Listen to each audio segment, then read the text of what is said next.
तो बच्चों अभी हम लोग वर्ल्ड पावर और एनर्जी की थ्योरी पढ़ चुके हैं। अब हम लोग को पढ़ना है वर्ल्ड पावर और एनर्जी के क्वेश्चन, है ना।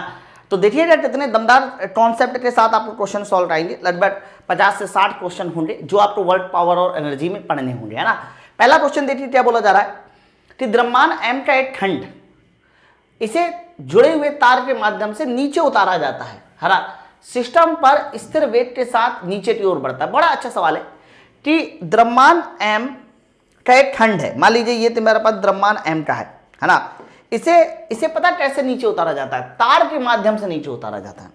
तो बच्चों मेरे अगर नीचे उतारना है तो आप यहाँ एक तार लगा दीजिए और तार के माध्यम से ये कहाँ जा रहा है? नीचे जा रहा है।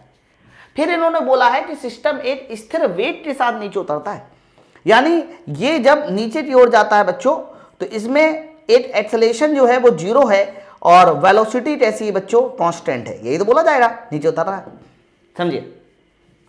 तो फिर इसके बाद क्या बोला जा रहा है? अब देखो अगर ये तार है, मान लीजिए कोई आदमी इस तार को पकड़ के नीचे उतार रहा है तो इस तार में टेंशन T भी आएगा, बताइए। और अगर ये नीचे उतर रहा है तो टेंशन T ऊपर की ओर होगा बच्चों, और इसका जो भार होगा, इस m द्रव्यमान का जो भार होगा mg, वो कहाँ की ओर होगा? नीचे की ओर, समझिए। लेकिन चूंकि ये स्थिर वेग से नीचे जा रहा है मतलब एक्सेलरेशन 0 है, तो बच्चों अगर मैं नेट फोर्स निकालूं इसमें तो कह दूंगा ये बॉडी नीचे की ओर आ रही है, इसका मतलब नेट फोर्स हो जाएगा mg माइनस टी, और नेट फोर्स बराबर होता है mass into acceleration a। But acceleration a तुम्हारा 0 है। एक्सेलरेशन a 0 होने की वजह से आप कह सकते हो कि mg और t हमारे यहां पर बराबर होंगे। अब इन्होंने पूछा क्या है, इसकी भी जानकारी ले लेते हैं। इन्होंने पूछा क्या है, बड़े ध्यान से देखिएगा। पहला पॉइंट क्या पूछा रहा, इन्होंने बोला तब, पहला पॉइंट पढ़ते, वृत्त द्वारा गुटिके पर किया गया कार्य धनात्मक होगा। क्या ये बात सही है? तो आप मुझे बताइए, इसका विस्थापन भी नीचे की ओर हो रहा है क्योंकि नीचे की ओर तो उतर रहा है, और mg भी नीचे की ओर लगा हुआ है। क्लियर है? तो बच्चों mg भी नीचे की ओर है, विस्थापन भी नीचे की ओर है। तो बताइए अगर मैं पूछूं कि वर्क बाई mg ये कैसा होगा? Positive to negative. और मैं आपसे पूछूं वर्क बाई टेंशन, जल्दी बताइए ये तुम्हारा कैसा होगा? Positive to negative. तो आप ऐसा कहना मेरे भाई कि mg भी नीचे की ओर है, गुटका भी नीचे की ओर उतर रहा है। तो जब mg भी नीचे की ओर, गुटका भी नीचे की ओर, इसका मतलब यह हुआ कि दोनों नीचे की ओर, तो वर्क बाई mg पॉजिटिव। अब देखो विस्थापन नीचे की ओर, टेंशन ऊपर की ओर, इसलिए वर्क बाई टेंशन नेगेटिव। मैंने पहले भी कहा था ये निकालना सीख लीजिए कि कब वर्क को पॉजिटिव बोलना है, कब नेगेटिव। जैसे कि पहला पॉइंट था वृत्त द्वारा गुटिके पर किया गया कार्य धनात्मक होगा, सर ये एकदम सही है। दूसरा देखिए, तनाव द्वारा गुटिके पर किया गया कार्य ऋणात्मक होगा, सर ये भी एकदम सही है। और अगला देखिए, गुरुत्वाकर्षण द्वारा किया गया कार्य स्ट्रिंग द्वारा किए गए कार्य के बराबर होगा, सर ये भी तो सही है। चूंकि mg और t दोनों आपस में बराबर हैं, बराबर है, तो जब mg और t बराबर है, विस्थापन इसका नीचे की ओर आएगा, वो भी दोनों के लिए बराबर होगा, बस एक के लिए प्लस दूसरे के लिए माइनस। तो मान में गुरुत्वाकर्षण द्वारा किया गया कार्य, भाई गुरुत्वाकर्षण द्वारा किया गया कार्य कितना होगा? कह देना mg गुणे विस्थापन जो नीचे की ओर हो रहा है, और टेंशन द्वारा किया गया कार्य कितना होगा? टेंशन गुणे विस्थापन जो नीचे की ओर हो रहा है, और तुमने t और mg को पहले से बराबर कर दिया है। तो इसका मतलब यह हुआ कि इन दोनों द्वारा किया गया कार्य बराबर होगा, और बराबर होगा, बस चिन्ह अपोजिट होगा, एक को प्लस होगा, एक माइनस होगा, है ना। तो इसका मतलब यह हुआ कि इसका जो सही आंसर जाएगा वो ऑप्शन नंबर डी के साथ जाएगा। आप देखिए कितना प्यारा खूबसूरत सवाल था, ठीक है। तो काफी मजेदार, बहुत बेहतरीन टाइप का क्वेश्चन था। आगे बढ़ते हैं, यह वाला सवाल देखिए, क्वेश्चन नंबर दूसरा। द्रव्यमान m का एक ब्लॉक एक लिफ्ट में g/3 त्वरण से नीचे उतर रहा है। मतलब द्रव्यमान m का एक ब्लॉक है और एक लिफ्ट में रखा हुआ है, जैसे कि मैं इसको लिफ्ट बोल दूं, और इसमें द्रव्यमान m का एक ब्लॉक रखा हुआ है। ये लिफ्ट नीचे उतर रही है, और बताइए नीचे कैसे उतर रही है? तो कहना g/3 त्वरण से नीचे उतर रही है। तो बोला जा रहा है ब्लॉक पर समान प्रतिक्रिया द्वारा किया गया कार्य बताइए। नॉर्मल रिएक्शन द्वारा किया गया कार्य बताना है। आपको पता है कि यहां पर नॉर्मल रिएक्शन एक R आती है, और दूसरा इसका भार mg नीचे की ओर काम करता है। बताओ, तो आप ये बताओ, इन्होंने नॉर्मल रिएक्शन R द्वारा किया गया कार्य पूछ रहा है, और चूंकि लिफ्ट ऊंचाई से नीचे जाती है, इन्होंने बोला लिफ्ट नीचे की ओर आ रही है, ऊंचाई से नीचे जा रही है ना, और उन्होंने वो उस ऊंचाई का नाम भी दे दिया। कितनी ऊंचाई से नीचे आ जाती है? h ऊंचाई से नीचे आ जाती है। ठीक है। तो आप मुझे बताइए, इन्होंने किसके द्वारा टार पूछ रहा है, इन्होंने पूछा है वर्क बाई रिएक्शन फोर्स, उन्होंने पूछा है वर्क बाई रिएक्शन फोर्स, बताइए कैसा होगा, बताओ। तो कहना सर ये देखो, ये जो लिफ्ट है ये नीचे की ओर आ रही है, लिफ्ट कहां की ओर आ रही है बच्चों, सर लिफ्ट आ रही है नीचे की ओर, और कितना नीचे आ जाती है, लिफ्ट ऊंचाई से नीचे आ जाती है, जो कि कितना है, h है, h ऊंचाई से नीचे आ जाती है, यानी लिफ्ट जो पहले यहां थी अब वो लिफ्ट कहां पर पहुंच रही, यहां पर पहुंच रही, बताओ कितना ऊंचाई से नीचे आ गई, लिफ्ट की अगली पोजीशन h नीचे हो गया। तो आप मुझे बताइए वर्क बाई पूछा जा रहा है रिएक्शन फोर्स, तो रिएक्शन फोर्स कहां लगा है, ऊपर की ओर, तो रिएक्शन फोर्स ऊपर की ओर, विस्थापन नीचे की ओर, तो वर्क बाई रिएक्शन फोर्स हो जाएगा माइनस का आर इंटू एच। माइनस वाला उत्तर पहली बात तो सही होगा सर, इसलिए प्लस वाला उत्तर इस सवाल का सही नहीं होगा, है ना। लेकिन अभी आपको रिएक्शन फोर्स भी तो निकालना पड़ेगा। तो याद करो, मैंने आपको न्यूटन लॉ ऑफ मोशन जब पढ़ाया था तो मैंने आपको कहा था कि ये रिएक्शन फोर्स आर कैसे निकाला जाता है, जब लिफ्ट नीचे की ओर आती है तो आर बराबर होता है, मैं यहां साइड बता देता हूं, आर बराबर होता है, हाँ तो बच्चों आर बराबर क्या होता है, आर बराबर होता है एम जी, और ब्रैकेट में होता है नीचे उतरने के लिए 1 माइनस ए बटे जी, यही होता है। अब ए की वैल्यू बताइए कितनी रखनी है, जी बाई 3, और जैसे जी बाई 3 रखोगे तो 1/3 और 1 माइनस 1/3 2/3, यानी रिएक्शन फोर्स आर बराबर आ जाएगा 2/3 mg। अब जैसे यहां 2/3 mg रखोगे तो आपको वोल्ट टन पता चल जाएगा, तो माइनस का 2/3 और बताओ कितना हो जाएगा, mgh, ये हो गया, ठीक है। तो माइनस का 2/3 mgh, ये सवाल का सही उत्तर होगा, रिएक्शन फोर्स द्वारा किया गया कार्य। अच्छा, अगर यही क्वेश्चन आता कि बताओ mg द्वारा किया गया कार्य कितना है, मान लीजिए क्वेश्चन पूछ लेता कि mg द्वारा किया गया कार्य कितना है, वर्क बाई mg, तो कहना अगर mg द्वारा किया गया कार्य पूछ रहा है तो पहले तो आप ये देखो mg नीचे की ओर काम कर रहा है बच्चों, और विस्थापन भी नीचे की ओर, तो mg द्वारा किया गया कार्य हो जाएगा mg और इंटू कितना हो जाएगा बच्चों, h, और ये मान प्लस में आना चाहिए, प्लस में क्यों आएगा वो आप समझ रहे हैं, क्योंकि mg भी नीचे की ओर और h भी नीचे की ओर आया, है ना। तो mg द्वारा किया गया कार्य इन्होंने नहीं पूछा था, इन्होंने वो आसान होता, रिएक्शन द्वारा पूछा था, इसलिए इसका सही आंसर ऑप्शन नंबर 8 के साथ। तो कब कार्य को प्लस बताना है, कब माइनस बताना, ये बड़ा इंपॉर्टेंट होता है, इसमें बहुत दिक्कतें होती है बच्चों को समझने में, है कि नहीं। चलिए अगला क्वेश्चन देखिए, द्रव्यमान 2 किलोग्राम के कण का स्थिति समय ग्राफ चित्र में दिखाई दिया है, मतलब मेरे पास कोई 2 किलोग्राम का द्रव्यमान है, उस 2 किलोग्राम के द्रव्यमान का इन्होंने विस्थापन समय ग्राफ दिया है, तो बोला जा रहा है कि t बराबर 0 से t बराबर 4 सेकेंड तक, अच्छा t बराबर 0 से t बराबर 4 पूछा जा रहा है, t बराबर 0 ये रहा और t बराबर 4 सेकेंड तक, यहां तक आपसे कुल कार्य पूछा जा रहा है, तो बताइए कितना कार्य किया जाएगा, ठीक है।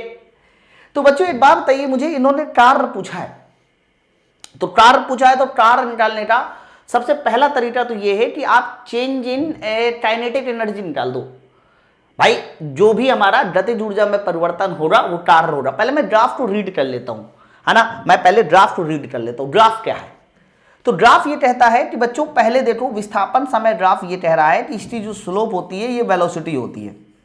स्लोप क्या होती है सर, स्लोप होती है वेलोसिटी। तो अगर मैं स्लोप निकालूं तो ये स्लोप कितना हो जाएगा, तो 2/2, यानी स्लोप आ गया 1 मीटर पर सेकेंड। सर 1 मीटर पर सेकेंड की स्लोप आ गई, ठीक है। तो हर जगह वेलोसिटी 1 मीटर पर सेकेंड 1 मीटर पर सेकेंड यहां तक रहेगी, लेकिन जैसे यहां पर पहुंची तो ये बताइए स्लोप कितनी आ गई, सर ये स्लोप आ गई तुम्हारी 2/2, ये भी सर स्लोप 1 मीटर पर सेकेंड है, 1 मीटर पर सेकेंड है। तो मतलब पता है क्या हुआ, मतलब ये हुआ कि जब 0 से 4 सेकेंड की बात आई तो 0 से 4 सेकेंड तक मोशन कैसे हुआ मैं बता देता हूं। सर 0 से 4 सेकेंड तक ऐसे मोशन हुआ कि पहले 2 सेकेंड तक वेलोसिटी कितनी रही, सर पहले 2 सेकेंड तक वेलोसिटी रही 1 मीटर पर सेकेंड, ये देखो पहले 2 सेकेंड तक, ठीक है।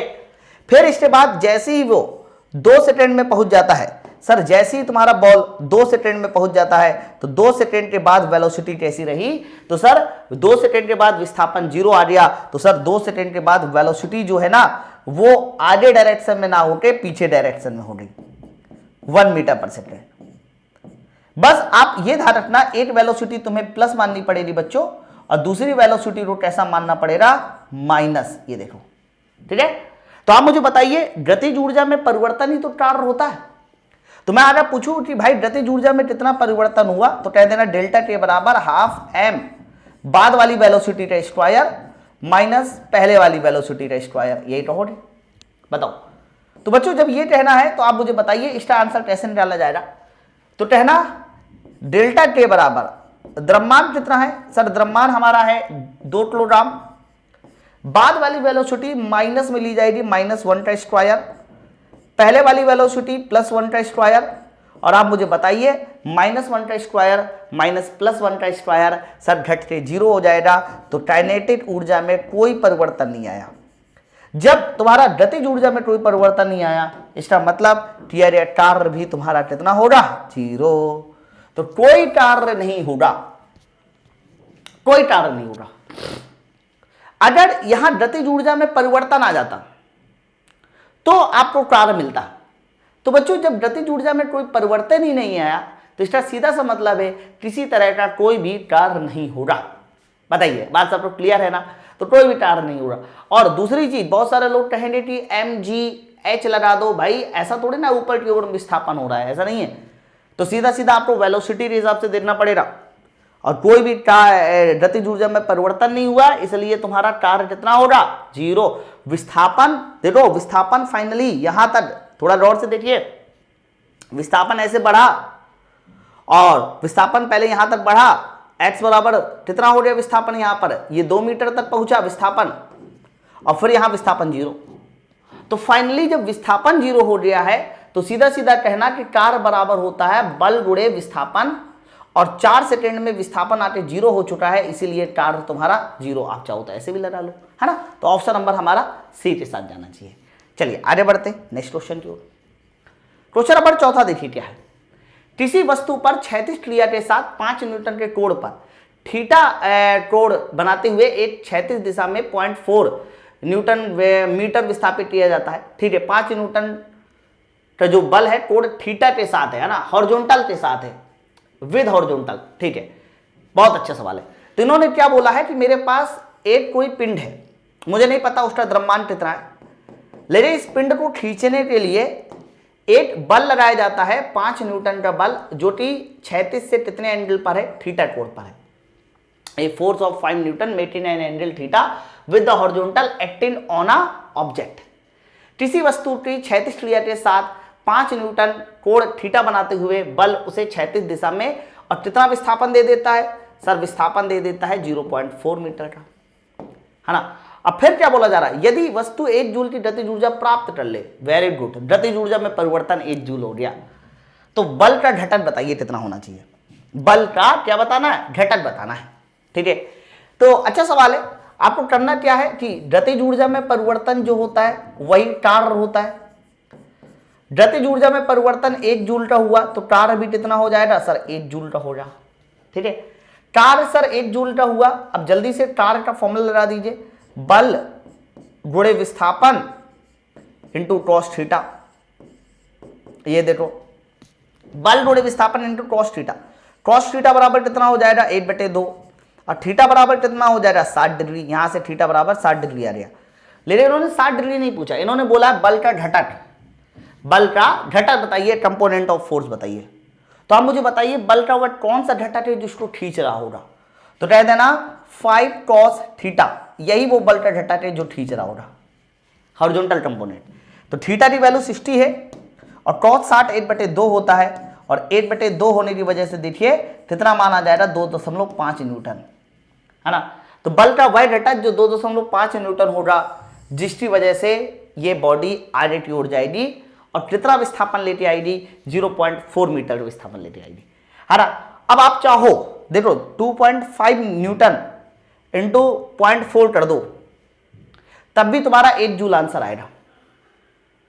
ठीक है, तो हम लोग डायरेक्ट भी कर सकते थे क्योंकि बल का घटक अल्टीमेट पूछा है, लेकिन मैंने आपको पूरा सवाल बताया थीटा कैसे निकलेगा और फिर आगे घटक निकाल के बताया। ठीक है, चलो क्वेश्चन नंबर 5 देखिए।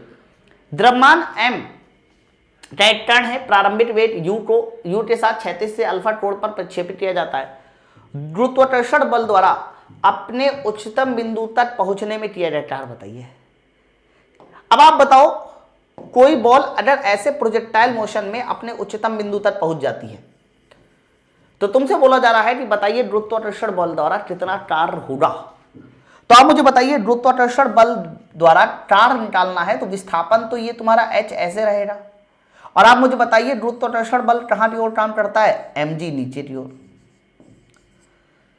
तो आप खुद सोचते देखिए कि सर mg नीचे की ओर है और विस्थापन पहुंच गया ऊपर की ओर, तो गुरुत्वाकर्षण बल द्वारा किया गया कार्य कितना, कह देना mg और विस्थापन दोनों अपोज कर रहा है, इसलिए mg h। लेकिन ये h कैसे निकालोगे? अब ये मैंने आपको प्रोजेक्टाइल मोशन में पढ़ाया था कि किसी प्रोजेक्टाइल मोशन में अधिकतम हाइट निकालने का फॉर्मूला होता है u square sine square alpha upon 2g। बताइए h बराबर u square sine square alpha divide by 2g। तो फाइनली मुझे बताइए वर्क का फॉर्मूला क्या हो जाएगा, कह देना माइनस का mg और h की जगह हो जाएगा u square sine square alpha divide by 2g हो जाएगा। ठीक है, तो आप मुझे बताइए g से g क्या हो जाएगा, कैंसिल, g से g कैंसिल।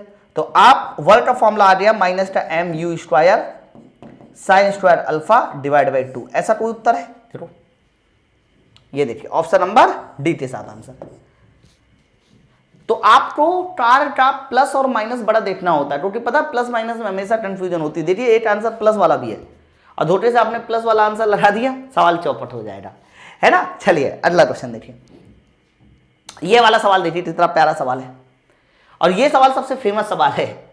प्रश्न देखिए क्या है, बोला जा रहा है कि ब्लॉकों को छोड़ देने के 2 सेकंड में ब्लॉक ए पर, ये ब्लॉक ए 6 ये 4, गुरुत्वाकर्षण बल द्वारा किया गया कार्य बताइए। मतलब ये जो ब्लॉक ए है जैसे आप छोड़ दोगे तो गुरुत्वाकर्षण की वजह से ये ब्लॉक ए थोड़ा सा नीचे की ओर आएगा, थोड़ा सा नीचे की ओर आएगा। तो कितना नीचे की ओर आएगा, सबसे पहले तो ये निकालिए, यानी ये एक्स निकालिए कितना नीचे आएगा। और फिर अगर इस ब्लॉक ए पर गुरुत्वाकर्षण बल द्वारा कार्य पूछा जा रहा है, वो भी किस पर, ब्लॉक ए पर, है ना। तो कहना ब्लॉक ए नीचे की ओर आ रहा है और बच्चा इसका जो mg काम करेगा वो भी कहां की ओर काम करेगा, नीचे की ओर। अच्छा ये नीचे की ओर क्यों आएगा भाई, 6 किलोग्राम ये 4 किलोग्राम ये है, तो कन्फर्म 6 किलोग्राम नीचे की ओर आएगा और 4 किलोग्राम ऊपर की ओर जाएगा। समझ रहे हैं बात को? तो 6 किलोग्राम नीचे आएगा, 4 किलोग्राम ऊपर जाएगा, और वो भी नीचे आना ऊपर जाना एक त्वरण के साथ होगा। ठीक है, तो ये हमारा 6 किलोग्राम का पिंड नीचे की ओर, विस्थापन भी नीचे की ओर। आप जल्दी से बताइए कार्य कैसा मिलेगा, पॉजिटिव, इसलिए प्लस वाला उत्तर सही होना चाहिए पहले तो। mg, m मतलब 6 किलोग्राम, g की वैल्यू 10 इंटू एक्स, बस ये निकालना है आपको, mgh, है ना। तो mgh लगा दो, है ना। लेकिन x कैसे पता चले कि 2 सेकेंड बाद ये पिंड, ये ब्लॉक कितना नीचे आ जाएगा, निकाल सकते हैं, बड़े आराम से निकाल सकते हैं, कोई बड़ी बात नहीं। देखो कैसे, अगर मुझे ये निकालना है 2 सेकंड बाद ये ब्लॉक कितना नीचे आएगा, तो सबसे पहले तो मैं नेट एक्सेलरेशन निकालूंगा। अब बच्चों इस तरह के सवालों का नेट एक्सेलरेशन निकालना बड़ा मतलब एकदम कई बार बताया, 6 में से 4 को घटाते हैं, याद है ना, m1 माइनस m2, 6 में से 4 को घटाते हैं 2 इंटू जी और divide by m1 plus m2, 6 plus 4 10, देख लो। तो आप g की वैल्यू भी 10, ए की वैल्यू भी नीचे भी 10, तो एक्सेलरेशन ए बराबर आ गया 2 मीटर पर सेकेंड स्क्वायर। यानी इस पूरे सिस्टम पे कितना एक्सेलरेशन काम करेगा, 2 मीटर पर सेकेंड स्क्वायर। कितना नीचे आना है ये दूरी पूछ रहा है, तो आप गति का दूसरा समीकरण लगा दो, x बराबर ut plus half G T square. लेकिन आप कह सकते हो कि जब छोड़ा गया होगा तब तो प्रारंभिक वेलोसिटी 0 होगी, जब छोड़ा गया होगा तब प्रारंभिक वेलोसिटी 0 होगी। यही रीजन है कि हम केवल और केवल हाफ जी टी स्क्वायर लगा दें। तो हाफ जी टी स्क्वायर लगा दो तो जी की वैल्यू तुम्हारी 10 हो गई। कितने समय बाद बोल रहा है, 2 सेकंड बाद बोल रहा है, तो 2 का स्क्वायर करना पड़ेगा आपको यहाँ पर, है ना। तो फाइनली मुझे बताइए x बराबर कितना आ जाएगा, 40/2 20 मीटर। काफी नीचे आ गया यार 20 मीटर नीचे आ गया। हाफ जी टी स्क्वायर, हमने कहीं गलती तो नहीं कर दी यार।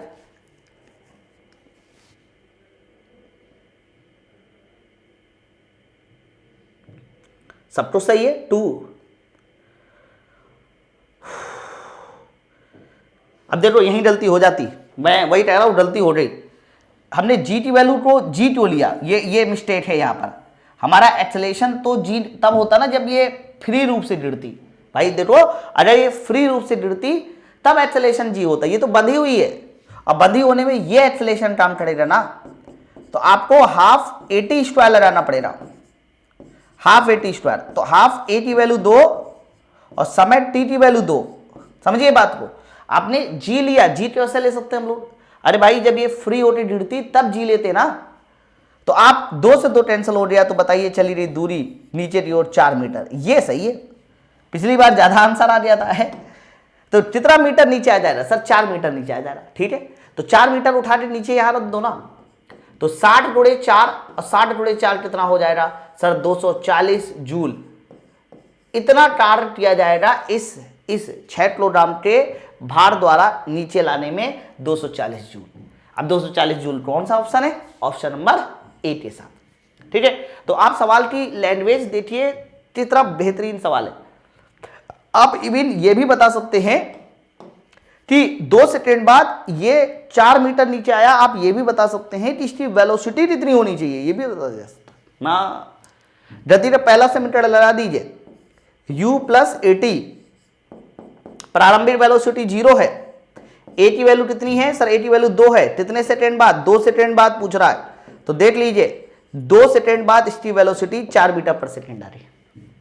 इवन आप ये भी बता सकते हैं कि ये 4 किलोग्राम का पिंड कितना ऊपर जाएगा, तो जितना ये नीचे आता है उतना ये भी ऊपर जाएगा बराबर, ये भी 4 मीटर ऊपर जाए 4 मीटर ऊपर जाएगा।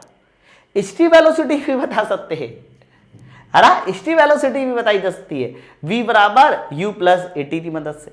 ठीक है, इस पे भी टी एरिया टार बताया जा सकता है, टेंशन द्वारा टी एरिया टार बताया जा सकता है। जैसे मान लो ये मैंने कहा ये टेंशन T, पहले ये टेंशन T निकालो।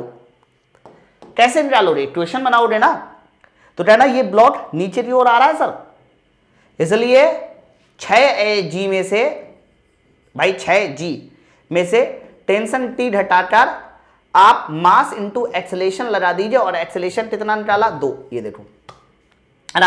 आपने यहां पर कौन सा समीकरण लगाया है सर? आपने लगाया है न्यूटन का सेकेंड लॉ, मतलब नेट फोर्स बराबर मास इंटू एक्सेलेरेशन। चूंकि ये ब्लॉक नीचे की ओर आ रहा है, इसलिए mg यानी 6G में से T को घटाकर m इंटू AT बराबर कर दिया। g की वैल्यू कितनी है? 10 और 6 दूनी 12, तो 60 ये हो जाएगा, 12 ये घटा दो, तो टेंशन का मान कितना आ गया? 48 न्यूटन आ गया। अब तुमसे ये भी पूछा जा सकता है क्वेश्चन में, टेंशन द्वारा टी एरिया टार बताइए। तो अगर मैं आपसे पूछता टेंशन द्वारा टी एरिया टार बताइए, टेंशन द्वारा टी एरिया टार, ये पूछता अगर क्वेश्चन, तो टेंशन द्वारा टी एरिया टार अगर पूछा जाता बच्चों, तो टेंशन द्वारा टी एरिया टार हो जाता टेंशन की वैल्यू इंटू जो विस्थापन है। लेकिन टेंशन ऊपर की ओर है, विस्थापन नीचे की ओर हो रहा है, इसलिए माइनस लगा देता, है ना? टेंशन कितना है? 48। विस्थापन कितना है सर? विस्थापन नीचे की ओर आया है 4 मीटर, और ये माइनस के साथ आ जाता। देखो, तो टेंशन द्वारा टी एरिया टार हो जाता माइनस का 198, 48 दूनी 96, 192 माइनस 192 जूल।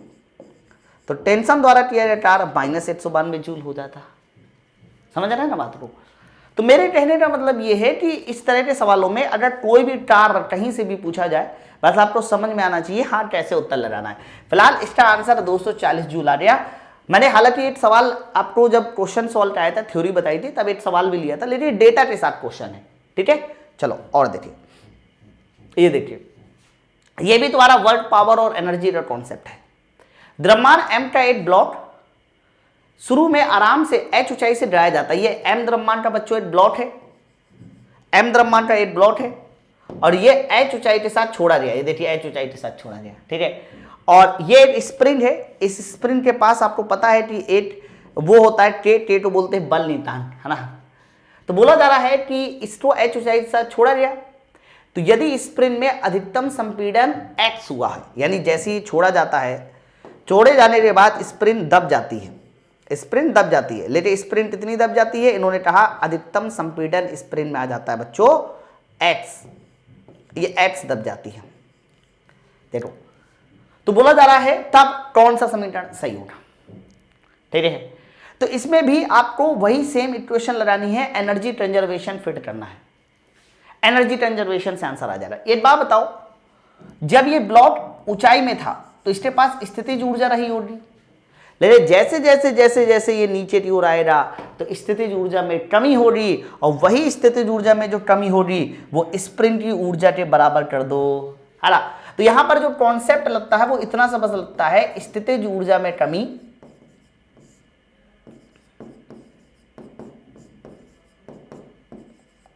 बराबर स्प्रिंग की ऊर्जा, बराबर स्प्रिंग की ऊर्जा, है ना। तो स्थितिज ऊर्जा में कमी बराबर स्प्रिंग की ऊर्जा, बस ये कॉन्सेप्ट लगता है। अब आप मुझे बताओ ना, ये द्रव्यमान कितना नीचे आ रहा है, कहना h ऊंचाई से तो छोड़ा दिया, लेकिन जब स्प्रिंग दब जाएगी तब भी तो द्रव्यमान नीचे की ओर आएगा भाई, यहां तक थोड़ी ना, इससे और नीचे आएगा ना। तो आपका ये द्रव्यमान एक्चुअली में नीचे आ रहा है h प्लस एक्स, तो स्थितिज ऊर्जा में कमी हो जाएगी mg h प्लस एक्स, ठीक है। फिर ये स्प्रिंग दब रही है x, इसीलिए स्प्रिंग की ऊर्जा बढ़ जाएगी, स्प्रिंग की ऊर्जा बढ़ जाएगी हाफ टी एक्स स्क्वायर। याद करो स्प्रिंग की ऊर्जा का मैंने formula half T x square बताया था। तो इसमें इक्वेशन क्या बन जाएगी, इसमें इक्वेशन का सही आइडिया होगा ये, मतलब mg h प्लस एक्स फिर बराबर हाफ टी एक्स स्क्वायर ही होगा, mg h प्लस एक्स बराबर half k into x square ये होगा। समझ में आ गया। अब दूसरी बात सुनो, अभी तो इन्होंने इक्वेशन पूछी है, आंसर तो आपका ये वाला सही हो जाएगा, बी वाला उत्तर। लेकिन कई बार क्या करता है कि इसमें एच एक्स के मान देकर आपको कोई एक डेटा पूछ लेता है, जैसे कि मैं द्रव्यमान बता दूं, मैं एक्स बता दूं, हाँ मैं के बता दूं, एच का मान पूछ लूं, या एच बता दूं, के का मान पूछ लूं। तो कई बार क्या होता है कि ये कॉन्सेप्ट बन जाता है जिसमें हम लोगों को डेटा देकर क्वेश्चन आते हैं, है ना। तो आपको बस याद रखना है कि अगर कोई बॉल स्प्रिंग में ड्राई जाती है तो mg h प्लस एक्स जितनी स्प्रिंग दबी है बराबर हाफ टी एक्स स्क्वायर लगाकर इनमें से 3-4 डेटा देकर कोई एक डेटा छुपा लेगा और वही डेटा आपसे पूछा जाएगा, समझ रहा। तो अभी मैंने सिर्फ इसमें अभी लेकिन डेटा बनाया जा सकता है, इस बात को याद रखिए, ठीक है। चलो अब आगे और देखिए, ये देखिए ये वाला सवाल क्या कहता है, क्वेश्चन नंबर 8वां, कौन सा था पिछली बार, 7वां, 8वां नंबर देखिए। एक गेंद को 5 मीटर की ऊंचाई से गिराया जाता है, यदि 1.8 मीटर की ऊंचाई तक उछलती है तो टकराव के बाद और टकराव के पहले वेगों का अनुपात बताइए। कितना बढ़िया सवाल है, हैं? ये मैंने आपको कॉन्सेप्ट बताया भी है। देखो इन्होंने क्या बोला है कि एक बॉल को आपने कितनी ऊंचाई के साथ गिराया बच्चों, तो सर एक बॉल को हमने गिराया है 5 मीटर की ऊंचाई के साथ, लेकिन टकराने के बाद वो कितनी ऊंचाई तक पहुंचती है, 1.8 मीटर की ऊंचाई पर। ध्यान से तुम सुनना, यानी एक बॉल को तुमने गिराया है 5 मीटर की ऊंचाई से, टकराव के बाद कितनी ऊंचाई पर जाती है, 1.8 मीटर, ठीक है। गिराया कितनी ऊंचाई से है, सर गिराया है आपने इसको 5 मीटर की ऊंचाई से। पहली टक्कर हुई और पहली टक्कर के बाद ये बॉल बताइए कितनी ऊंचाई तक गई, सर बॉल गई है 1.8 मीटर की ऊंचाई तक, ठीक है। तो आप मुझे बताइए क्या हम लोग यहां से ई का मान बता सकते हैं, प्रत्यानयन गुणांक बताया जा सकता है, कहना बिल्कुल बताया जा सकता है प्रत्यानयन गुणांक। आप मुझे बताओ प्रत्यानयन गुणांक कैसे निकलता है, कहना अगर सर बाद वाली ऊंचाई आपको पानी है तो पहले वाली ऊंचाई में ई स्क्वायर का मल्टीप्लाई कीजिए, यही तो फॉर्मूला था, याद है, H2 बराबर ई स्क्वायर H1, यानी बाद वाली ऊंचाई बराबर पहले वाली ऊंचाई इंटू ई स्क्वायर, ये हो जाएगा। तो यहां से हम लोग ई स्क्वायर का मान बता सकते हैं, तो ई स्क्वायर का मान आ जाएगा 18/50, भाई दशमलव भी हटाना पड़ेगा ना, है ना। अब ये कैंसिल होता है तो ठीक, जैसे कि ये कैंसिल हो रहा है 2 से, तो 9/25 और 9/25 का अगर मैं अंडर रूट ले लूँ तो 3/5, यहां से देखो प्रत्यानयन गुणांक 3/5 पता चल गया, ठीक है। अब दूसरी बात सुनो, इन्होंने वेगों के साथ खेला है, तो आपको पता है टकराने से पहले अगर वेग v1 है और टकराने के बाद का वेग क्या है बच्चों, टकराने के बाद का वेग ये रहा v2, ओके। तो आप मुझे बताइए आपने v2 v1 समझ लिया क्या होता है। फिर मैंने याद करो आपको पढ़ाया था कि जब भी कभी टक्कर के बाद की वेलोसिटी v2 निकालनी है तो e इंटू v1 कर देते हैं, है ना, मतलब टक्कर के बाद की वेलोसिटी बराबर v2 बराबर e इंटू v1। अब आप थोड़ा सोचिए इन्होंने क्या बोला, इन्होंने बोला टकराव के बाद और टकराव के पहले गेंद के वेगों का अनुपात बताइए, टकराव के बाद और टकराव के पहले। तो टकराव के बाद मतलब v2 और टकराव के पहले मतलब v1, इसका अनुपात पूछ रहा है बच्चों। तो ये अनुपात आपको नजर आ रहा है साफ साफ e के बराबर है, और e का मान कितना डाला 3/5, इसीलिए सही उत्तर 3/5 के साथ जाएगा, ऑप्शन नंबर ए के साथ। तो देखिए कितना खूबसूरत सवाल था, मजा आ गया होगा भाई, है ना। चलिए अब आगे बढ़ते हैं, अगला क्वेश्चन देखिए। एक कण एक स्थिर बल और इन्होंने वेट दे दिया, बहुत अच्छी बात, इन्होंने देखो एक वेक्टर दिया है बल का, एक वेक्टर बल का दे दिया। बल का वेक्टर कितना है 10i प्लस 10j और प्लस 20k। अच्छा देखो इन्होंने मिस्टेक की है, सही तो है, सही तो है, सही तो, सही तो। ये तुम्हारा बल का वेक्टर है, और इसके बाद इन्होंने वेलोसिटी का भी वेक्टर दिया है। वेलोसिटी का वेक्टर कितना है सर, वेलोसिटी का वेक्टर है 5i माइनस 3j और प्लस 6k। तो बच्चों देखो इन्होंने वेलोसिटी और फोर्स के वेक्टर दे दिए, और तुमसे पूछ रहा है क्या रहा है, बताइए उसकी तात्कालिक शक्ति यानी पावर पूछ रहा है। तो अब यहां पर फॉर्मूला तुम्हें पता होना चाहिए कि जब भी कभी हमें पावर निकालना होता है सर, तो पावर निकालने के लिए फोर्स और वेलोसिटी का डॉट प्रोडक्ट होता है। फोर्स और वेलोसिटी का कैसा प्रोडक्ट होता है बच्चों, डॉट, है ना। जैसे कि वर्क निकालने के लिए सर, वर्क निकालने के लिए फोर्स और डिस्प्लेसमेंट का डॉट प्रोडक्ट होता है। सेम तरीके से ध्यान रखना, पावर निकालने के लिए फोर्स और वेलोसिटी का डॉट प्रोडक्ट होता है। तो इनका डॉट प्रोडक्ट करा दीजिए। अब याद करो अदिश गुणनफल यानी डॉट प्रोडक्ट करने का सबसे बढ़िया तरीका क्या होता है, आई का मल्टीप्लाई आई वाले के साथ, आई का मल्टीप्लाई आई वाले के साथ। तो 10 पना 50 हो जाएगा, 10 तिया 30 माइनस 30 और 20 छठा 100, कितना हो जाएगा 20। ये देखो, तो फाइनली आप मुझे बताइए इसका आंसर कितना जाने वाला है। तो इसका आंसर जाएगा 140 वॉट के साथ। तो सवाल का जो सही आंसर होगा वो 140 वॉट होगा। अब वाट को हम जूल पर सेकंड भी कह सकते हैं, है ना। इसीलिए इसका आंसर जो है ऑप्शन नंबर ए के साथ जाएगा, और ऑप्शन नंबर सी के साथ जाएगा 140 जूल पर सेकंड के साथ जाएगा। ठीक है, चलिए आगे बढ़ते हैं नेक्स्ट क्वेश्चन की ओर। Question number 10वां। बच्चों ये वाला क्वेश्चन वेरिएबल फोर्स का क्वेश्चन है। याद करो मैंने आपको कहा था कि जब भी कभी आपको बल की ऐसी इक्वेशन दी जाती है, कैसी इक्वेशन, जैसे लिखा हुआ है 4x cube plus 3x square plus 2x plus 1, है ना। और तुमसे पूछा जाता है कि बताइए कार बताइए कितना होना चाहिए। तो कार कैसे निकलता है, तो कह कार निकलता है वर्क बराबर होता है integration f into D x. मुझे इंटीग्रेशन करना होता है और h की लिमिट लगानी होती है 1 मीटर से 2 मीटर।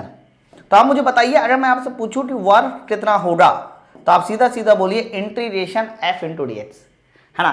तो बच्चों समाकलन कर दीजिए ना इसका। तो समाकलन डायरेक्ट मैं कहा देता हूं समाकलन, है ना, इंटीग्रेशन। तो आपको पता है कि h क्यूब का समाकलन h की पावर 4/4, 4 से 4 कैंसिल, सिर्फ h की पावर 4 बचेगा। h स्क्वायर का समाकलन h क्यूब बटे 3, तो 3 से 3 कैंसिल, सिर्फ h क्यूब बचेगा। समझ रहा है ना बात को। उसके बाद अगर मैं आपसे पूछूं कि h का इंटीग्रेशन क्या होगा, h स्क्वायर बटे 2, 2 से 2 कैंसिल, सिर्फ h स्क्वायर, और 1 का इंटीग्रेशन x, ये तुम्हारा वर्क आ गया। मैंने क्या कराया है सर, मैंने जो है f का मान यहां रख के कराया है इसका समाकलन। और समाकलन मैंने कई बार आप लोगों को समझाया कि समाकलन कैसे होता है। ठीक है, चलिए अब मुझे बताइए लिमिट कैसे लगानी है। सर लिमिट लगानी है मुझे 1 मीटर से 2 मीटर। मैंने पहले ऊपर वाली लिमिट 2 मीटर रखी है, फिर नीचे वाली लिमिट रखी है 1 मीटर, है ना। तो बच्चों पहले मैं 2 मीटर रखता हूं। तो जब 2 रखा जाएगा, 2 की पावर 4 कितना हो जाता है 16, 2 की पावर 3 8, 2 की पावर 2 4 2, ये देखो। फिर चिन्ह बदलिए, और चिन्ह बदलने के बाद नीचे वाली लिमिट रखिए। तो बच्चों 1 + 1 + 1 + 1, भाई 1 की पावर 4, 1 की पावर 3, 1 ही 1 है ना। तो पता है आंसर क्या आने वाला है, देखो 4 से 4 ये कैंसिल, तो 16 8 24 2 26, यानी कार हमारा हो जाएगा 26 जूल के साथ। कार हमारा कितना हो जाएगा 26 जूल के साथ जाएगा। इसका सही उत्तर ऑप्शन नंबर सी के साथ जाएगा, ऑप्शन नंबर सी। ठीक है, तो जब भी कभी इस तरीके से वेरिएबल फोर्स वाले कॉन्सेप्ट मिला करे तो देख लिया करिए इसको भी लगाना कैसे। आगे बढ़िए नेक्स्ट क्वेश्चन, क्वेश्चन नंबर 11वां। 4 किलोग्राम 9 किलोग्राम के 2 पिंड कि गतिज ऊर्जा का अनुपात 9:4 है। पिंड के रैखिक संवेग का अनुपात बताइए। अब लाइन को थोड़ा समझना। इन्होंने कहा है मेरे पास दो द्रव्यमान है, 4 किलोग्राम 9 किलोग्राम, यानी द्रव्यमान का अनुपात हो गया 4 और 9। ठीक है, गतिज ऊर्जा का अनुपात इन्होंने दे दिया 9 और 4, ये देखो। और तुमसे पूछ रहा है बताइए रैखिक संवेग का अनुपात क्या होना चाहिए, मोमेंटम का रेशियो पूछ रहा है। तो आप मुझे बताइए के बराबर फॉर्मूला क्या होता है। कह देना के बराबर फॉर्मूला होता है p² डिवाइड बाई 2m। अब मैं आपसे पूछूं कि p बताइए क्या होगा, तो p डायरेक्टली प्रोपोर्शनल हो जाएगा √mk। बताओ, p डायरेक्टली प्रोपोर्शनल √mk। यानी अगर मुझे संवेग का अनुपात चाहिए, मोमेंटम का रेशियो चाहिए, तो मैं m और k का मल्टीप्लाई कर दूं, अंडर रूट ले लूं, है। तो 9 और 6 का मल्टीप्लाई 36, 36 का अंडर रूट 6, 9 और 4 का मल्टीप्लाई 36, 36 का अंडर रूट 6, भाई 9 चौको 36, 9 चौको 36, और अंडर रूट 6 और 6। इसीलिए देखिए संवेग का अनुपात कितना आ जाएगा, 8:8 आ जाएगा। तो संवेग का अनुपात का आंसर आ गया 1:1।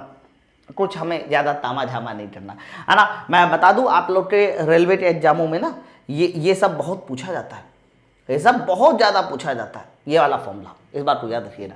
ठीक है, चलो अगला क्वेश्चन देखिए 12वां नंबर। समान द्रव्यमान के दो पिंडों के रैखिक संवेग का अनुपात 2:3 है।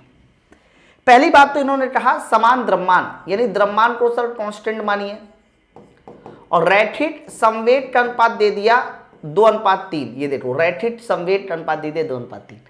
तो पिंडों की गतिज ऊर्जा का अनुपात बताइए, यानी मुझे बताना है पिंडों की गतिज ऊर्जा के का अनुपात बताइए, के कितना होना चाहिए। लग पाएगा? हाँ, कह देना लग जाएगा सर, कोई दिक्कत वाली बात नहीं। के बराबर बताइए फॉर्मूला क्या होता है, p² डिवाइड बाई 2m। इन्होंने कहा द्रव्यमान तुम्हारा कांस्टेंट है, पूरा सवाल पढ़ के देख लीजिए, चाहे द्रव्यमान कांस्टेंट है। तो आप मुझे बताइए गतिज ऊर्जा कैसे p² के समानुपाती आ रही। सर गतिज ऊर्जा p² के समानुपाती आ रही, ठीक है, और p² के समानुपाती आ रही। तो मैं गतिज ऊर्जा का अनुपात तुमसे पूछूं तो कह देना p² का अनुपात निकाल लो, p²। तो 2 का स्क्वायर 4 और 3 का स्क्वायर 9, इसलिए आंसर हो जाएगा 4:9 के साथ। ये देखिए ऑप्शन नंबर बी के साथ। तो ये सब सवाल ना बहुत ज्यादा टफ नहीं होते, बस जरूरत यह है कि आपको समझना पड़ेगा कि इन सवालों को अटेम्प्ट कैसे करना है। अटेम्प्ट करते समय गलती नहीं होनी चाहिए आपसे। चलिए ये वाला सवाल देखिए, m द्रव्यमान का एक गुटका जो घर्षणहीन क्षैतिज सतह पर गति कर रहा है और k स्प्रिंग नितान के एक स्प्रिंग से टकराता है। मतलब m किलोग्राम का एक गुटका है, और बताइए ये घर्षणहीन सतह, मतलब जहां पर कोई घर्षण नहीं है, ऐसे गति कर रहा है। तो बच्चों जब ये गति करेगा तो इसकी खुद की कुछ ना कुछ वेलोसिटी होगी, कुछ ना कुछ ऊर्जा होगी, बहुत सारी चीजें होंगी, है ना। और फिर ये इस स्प्रिंग से भी टकराता है, ऐसे एक स्प्रिंग से टकराता है, ये देखिए ऐसे स्प्रिंग से टकराता है। तो बोला जा रहा है तथा इसे L दूरी तक दबा देता है। तो स्प्रिंग को कितनी दूरी तक दबाता है सर, स्प्रिंग को दबा देता है L दूरी तक, ये L दूरी तक दबा दिया। तो बोला जा रहा है कि बताइए गुटके का अधिकतम संवेग कितना होगा, बस ये अधिकतम संवेग पूछ रहा है। तो इसका मतलब ये हुआ कि जब ये गुटका स्प्रिंग के पास जाएगा तो गुटके के पास होगी गतिज ऊर्जा।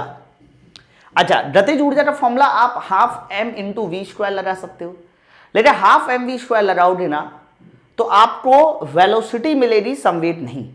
इसलिए यहां पर इस गुटके के पास जो गतिज ऊर्जा होगी वो p²/2m लगाइए। और जब ये स्प्रिंग को दबा देगा तो स्प्रिंग को दबा देने के बाद उसके अंदर जो ऊर्जा हो जाएगी वो 12kx² हो जाती है। लेकिन x की जगह पे आपको L² रखना पड़ेगा, p²/2m बराबर 12kL², ये करना पड़ेगा। ठीक है, तो बच्चों 2 से 2 दोबारा कैंसिल। अब इन्होंने पूछा क्या था, अधिकतम संवेग। तो मुझे बताइए अगर मैं p बराबर पूछूं कितना होना चाहिए, तो p बराबर होने के लिए मुझे √mk तो करना ही पड़ेगा, और L² का अंडर रूट हो जाएगा L, यानी L बाहर हो जाएगा। तो ये इस प्रश्न का सही आंसर होगा p बराबर √mk। और देखो बच्चों L हमारा कहां है सर, L हमारा बाहर है, ऑप्शन नंबर सी के साथ। ये सी कर लेना, इसको है ये सी कर लेना, समझ में आ रहा है ना। ठीक है, तो बहुत प्यारा खूबसूरत सवाल था, एकदम आसान। ये सब एनर्जी और वर्क। ये देखिए ये वाला प्रश्न जो है ना वेरी वेरी इंपॉर्टेंट करना। क्योंकि ये वाला प्रश्न जो है ग्रुप डी 2018 का सवाल है बच्चों। जब ये ग्रुप डी 2018 में आया था, विश्वास मानिए पूरा यूट्यूब हिल गया था है। और ये सवाल काफी इंपॉर्टेंट भी है क्योंकि अब ऐसे सवाल आना शुरू हो चुकी।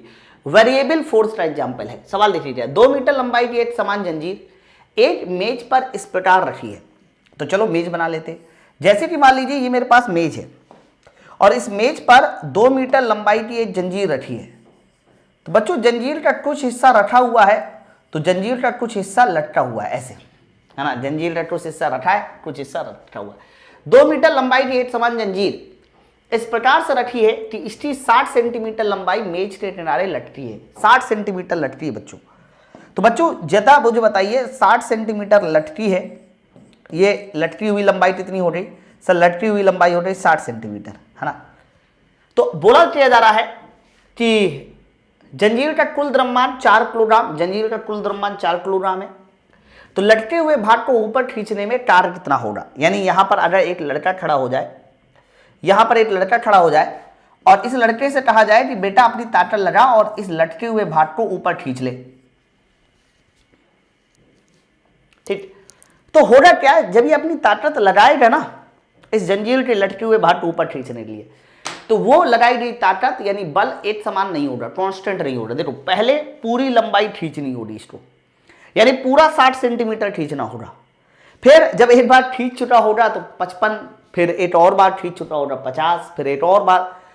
तो इसका मतलब ये हुआ कि सबसे पहले इसको पूरा 60 सेंटीमीटर खींचना होगा, दूसरी बार में 55, तीसरी बार में 50। हाँ सर, इसके द्वारा लगाई गई ताकत बराबर नहीं है। और जब ताकत नहीं बराबर होती है तो मैंने आपको कहा था कि कार्य का फॉर्मूला होता है एवरेज फोर्स इनटू डिस्प्लेसमेंट। मुझे एवरेज लगाना पड़ेगा। तो डिस्प्लेसमेंट का तो मुझे कोई लोचा नहीं, इतना ही खींचना होगा 60 सेंटीमीटर, ज्यादा से ज्यादा मैं मीटर बना लूंगा है। तो यहां 0.6 रख दूंगा।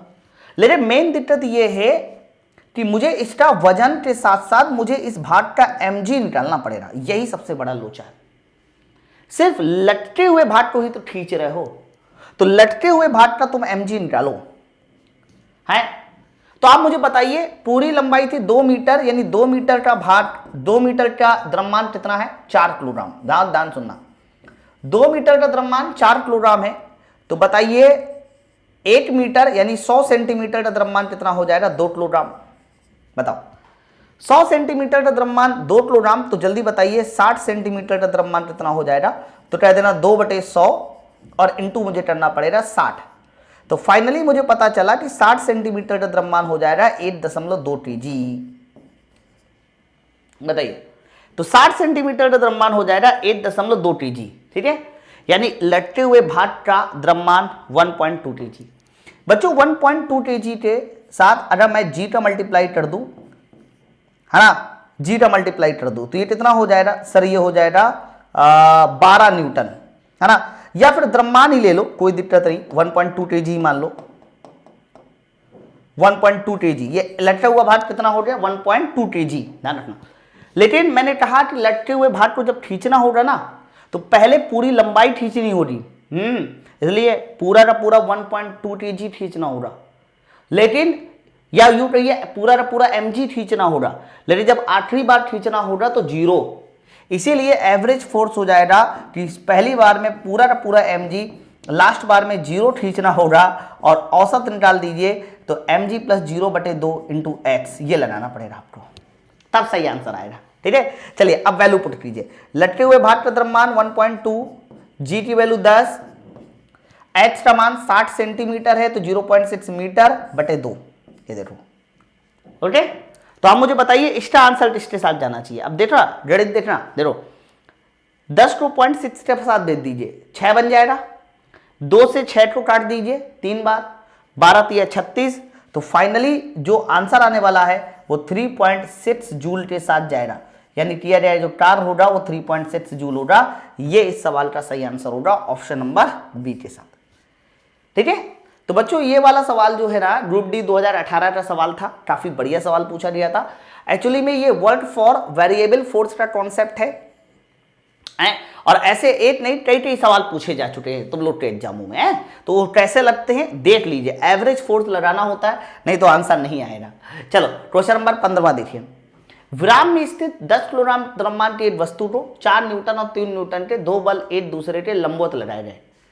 मतलब 10 किलोग्राम का एक बॉडी है ना सर, 10 kg की एक बॉडी है और इस पर देखो कितने बल लगाए गए, दो बल लगाए गए। इनमें से एक है तुम्हारा 4 न्यूटन का बल और दूसरा कितना है सर, दूसरा है 3 न्यूटन का बल, एक दूसरे के कैसे लगाए गए हैं लंबवत। ये देखिए तो बोला जा रहा है 10 सेकेंड के पश्चात वस्तु की गतिज ऊर्जा बताइए, 10 सेकेंड के बाद वस्तु की गतिज ऊर्जा बताइए।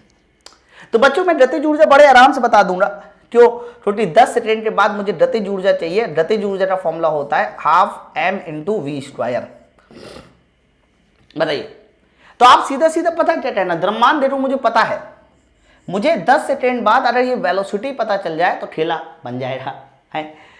अब आप मुझे बताइए ये दोनों के दोनों फोर्स एक दूसरे के परपेंडिकुलर है, एक 3 न्यूटन दूसरा 4 न्यूटन, एक दूसरे लंबवत है। और जब भी कभी दो बल लंबवत होते हैं उनका परिणामी बल कैसे निकाला जाता है, √3 का स्क्वायर प्लस 4 का स्क्वायर। बताइए, तो बताइए नेट फोर्स कितना हो जाएगा, नेट फोर्स हो जाएगा तुम्हारा 5 न्यूटन। ओके, अच्छा नेट फोर्स को मास इंटू एक्सेलरेशन के बराबर कर दो, यानी m इंटू ए के बराबर कर दीजिए। m तुम्हारा 10 किलोग्राम है, a तुम्हें निकालना है ना, तो यहां से a बराबर आ जाएगा 1.2 मीटर पर सेकेंड स्क्वायर। आपको एक्सेलरेशन पता चल गया कि ये बल कितना त्वरण दे रहा। अब आप ये निकाल लीजिए 10 सेकेंड बाद उसकी वेलोसिटी कितनी होनी चाहिए।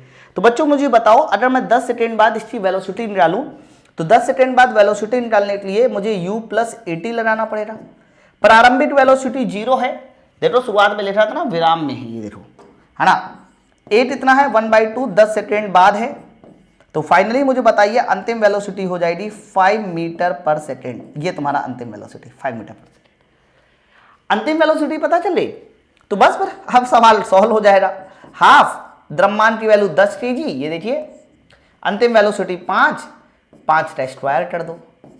ठीक है, तो जल्दी बताइए मुझे इसका आंसर जो नजर आ रहा है वो 125 जूल नजर आ रहा है, यानी 10 सेकेंड बाद जो ऊर्जा आ जाएगी वो 125 जूल आ जाएगी ऑप्शन नंबर डी के साथ। तो जब भी कभी एक फोर्स लगे होते हैं तो सीधा सीधा ए F/m से लगा देते, लेकिन अगर दो फोर्स लगे हैं तो फिर सवाल को कैसे फिट करना है ये आप लोग सीख लीजिए। ठीक है, तो दो फोर्स वाले सवाल कैसे लगाने है ना। चलिए आगे बढ़ते नेक्स्ट क्वेश्चन की ओर। ये वाला सवाल बड़ा खतरनाक है यार, ये भी तुम्हारा वेरिएबल फोर्स का एग्जाम्पल है। देखो जब जब एग्जाम में आपको वर्क फॉर वेरिएबल फोर्स पूछा जाएगा तब तक आपका प्रश्न कठिन है। ये भी तुम्हारा ग्रुप डी 2018 का सवाल है। 2022 में तो वर्क पावर एनर्जी नहीं आया है ना, लेकिन 2018 में बहुत आया था। 3 किलोग्राम पिंड पर लगने वाले बल से उत्पन्न विस्थापन का समीकरण, विस्थापन को एच कहा है इन्होंने। मैं एक काम करता हूं, विस्थापन को x कह देता हूं और विस्थापन x का समीकरण दिया गया है T3/3। ये तो इस बल द्वारा प्रथम 2 सेकेंड में किया जाए कार्य बताओ, प्रथम 2 सेकेंड में किया जाए कार्य। और मैंने आपको कहा है जब भी कभी आपको कार्य पूछा जाए और वो भी इक्वेशन दी जाती है तो आपको इंटीग्रेशन f इंटू dx लगाना है, ये लगाना। लेकिन इस बार तो सर आपको f पता ही नहीं, x पता है। ठीक है, तो f पता ही नहीं तो कोई दिक्कत नहीं, निकाल लेने दो। आप ये बताओ ये x विस्थापन है, विस्थापन से वेलोसिटी निकालना आपको पता है, विस्थापन से एक्सेलरेशन निकालना पता है। मैंने बताया जब देखो कोई भी चीज, जब मैं देखो एक सीक्वेंस होता है पढ़ाने का है, मैंने आपको पहले मोशन पढ़ाया, उसमें x से वेलोसिटी कैसे निकाली जा सकती है, वेलोसिटी से एक्सेलरेशन कैसे निकाला जा सकता है, ये सब मैंने बताया। ये सब पहले क्यों बताया जाता है, ये सब पहले इसलिए बताया जाता है ताकि आपको चीजें जो है ना बनी रहें। तो T3/3 बच्चों इसका अवकलन करा दीजिए, तो T3 का अवकलन 3t², 3t², 3 से 3 cancel, sir velocity t²। Acceleration निकालना है 2t, एक्सेलरेशन 2t। और बल चाहिए, अब मुझे बल चाहिए, बल तो बल F बराबर होता है m इंटू ए, मास इंटू एक्सेलरेशन। मास तुम्हारा 3 किलोग्राम देखो और एक्सेलरेशन तुम्हारा 2, तो 6t, एक्सेलरेशन तुम्हारा 6t आ गया। बच्चों एक बात बताओ, फोर्स तुम्हारा टाइम पर निर्भर कर रहा है, यानी फोर्स बदल रहा है। फोर्स टाइम पर निर्भर कर रहा है मतलब फोर्स बदल रहा है, समझ रहे हैं ना। तो फोर्स बदल रहा है, तो मैं एक काम करता हूं कि फोर्स का मान उठाकर जल्दी से यहां पर फिट कर देता हूं। तो फोर्स बराबर कितना हो गया 6T। अब dx का मान भी तो फिट करना पड़ेगा है, तो dx का मान फिट करने के लिए इसका एक और बार मुझे आउटलाइन कराना पड़ेगा। तो बच्चों इसका एक और बार आउटलाइन कराएंगे तो x का आउटलाइन dx, लेकिन 3t क्यूब का आउटलाइन फिर से चाहिए। तो t क्यूब का आउटलाइन हो जाएगा 3 आगे t स्क्वायर, 3 से 3 कैंसिल, टी स्क्वायर बचेगा और बच्चों टी स्क्वायर का फिर से कराना पड़ेगा है ना। तो पहले dx, यहां टी स्क्वायर और टी का फिर से करेंगे dt। देखो एक्चुअली में यही dx upon dt T square हो जाता है। तो दो तरह से आउटलाइन होता है, दो तरह से डिफरेंशिएशन होता है, एक तो किसी के सापेक्ष, दूसरा अलग अलग चाहिए तो जिसका करा रहे हैं उसका बाद में dx या dt लगा दिया करते हैं है ना। तो dx बराबर, और वैसे भी मैं आपको बताऊं आप लोग ITI कर रहे हो किए हो या जो कोर्स पढ़ रहे हैं, यानी आप लोग जो है हाई स्कूल जरूर किए होगे है, फिर थोड़ी बहुत मैथ आपने डिप्लोमा में पढ़ी होगी, थोड़ी बहुत बीटेक में पढ़ी होगी, ज्यादातर बच्चे यही तो पढ़ रहे हैं ना। तो dx बराबर टी स्क्वायर dt। तो आप मुझे बताइए अगर मैं dx का मान यहाँ फिट कर दूं तो टी स्क्वायर यहाँ dt हो जाएगा। अब सवाल बड़ा आसान हो जाएगा, टू टी 6 बाहर ले लीजिए और यहाँ टी क्यूब इंटू dt। अब समय की लिमिट देखिए क्या है सर, इन्होंने बोला है प्रथम 2 सेकेंड। प्रथम 2 सेकेंड का मतलब तुम्हें समय की लिमिट लगानी है 0 से 2। चलिए पहले इसका समाकलन करते हैं, टी क्यूब का समाकलन टी की पावर 4/4, टी की पावर 4/4 बताओ हो जाएगा। और समाकलन करते समय की लिमिट 0 से 2 सेकेंड। बस अब तो खेला खत्म। अब ध्यान से सुनना कैसे आंसर, पहले टी की जगह 2 रखिए, फिर चिन्ह बदल के 0। 0 का सर कोई मतलब ही नहीं, 2 रखिए 2 की पावर 4। सर 2 की पावर 4 तो 16 होता है। अरे 16/4, 4 और 6 चौको 24। तो इसका जो आंसर जाएगा वो 24 जूल के साथ जाएगा। ये इस प्रश्न का सही आंसर होगा 24 जूल, ऑप्शन नंबर डी के साथ।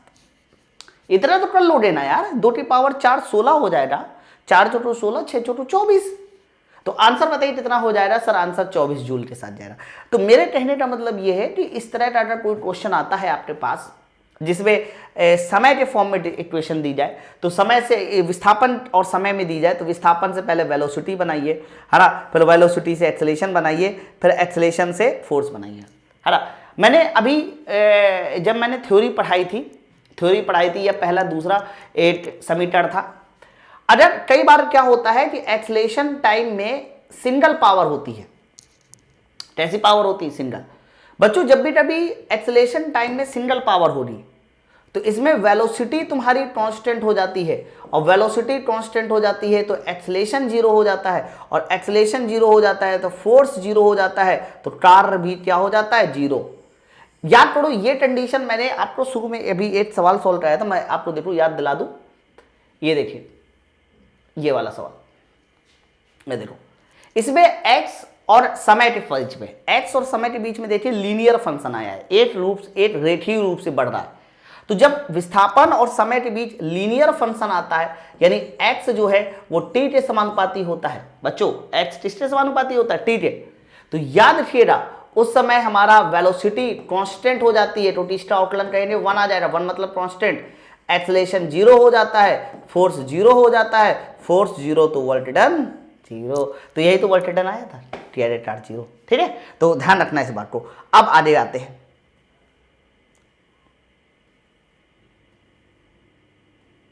हम लोग कहां तक पहुंच रहे थे, हम लोग ये 16वां नंबर क्वेश्चन सॉल्व कर रहे थे। नेक्स्ट क्वेश्चन देखिए, ये सवाल देखिए, ये बड़ा अच्छा सवाल है। सवाल क्या है, इन्होंने बोला है कि जब किसी स्प्रिंग को 2 सेंटीमीटर तक खींचा जाता है तो इसमें 100 जूल की ऊर्जा संचित हो जाती है। यदि इसे 2 सेंटीमीटर और खींचा जाए तो संचित ऊर्जा में वृद्धि बताइए। तो पहले मुझे बताइए स्प्रिंग के अंदर जो ऊर्जा का फॉर्मूला होता है U बराबर क्या होता है सर, U बराबर होता है ½ होता है ना। अब आप मुझे बताइए जो भी स्थितिज ऊर्जा है वो h² के समानुपाती है, ये चेक कीजिए। तो जब तुमने 2 सेंटीमीटर तक खींचा तो ऊर्जा थी 100 जूल। देखो जब तुमने 2 सेंटीमीटर खींचा तो बताइए उसके अंदर ऊर्जा कितनी थी सर, ऊर्जा थी 100 जूल की। समझिए बात को। लेकिन अगर 2 सेंटीमीटर और खींच दिया जाए, यानी अब खींच दिया जाए 4 सेंटीमीटर, तो बताइए 4 सेंटीमीटर खींच दिया जाए तो ऊर्जा कितनी होगी। ऊर्जा में वृद्धि बताना है, ऊर्जा कितनी हो रही है नहीं बताना, ऊर्जा में वृद्धि बताना है, ठीक है। तो आप मुझे बताइए यू एक्स स्क्वायर के समानुपाती होता है, और x तुमने कितना किया 2 से 4 सेंटीमीटर किया, सर x किया है दुगना। अगर x दुगना किया है यू एक्स स्क्वायर के समानुपाती है तो ये कितने गुना हो जाएगा, सर ये हो जाएगा 4 गुना।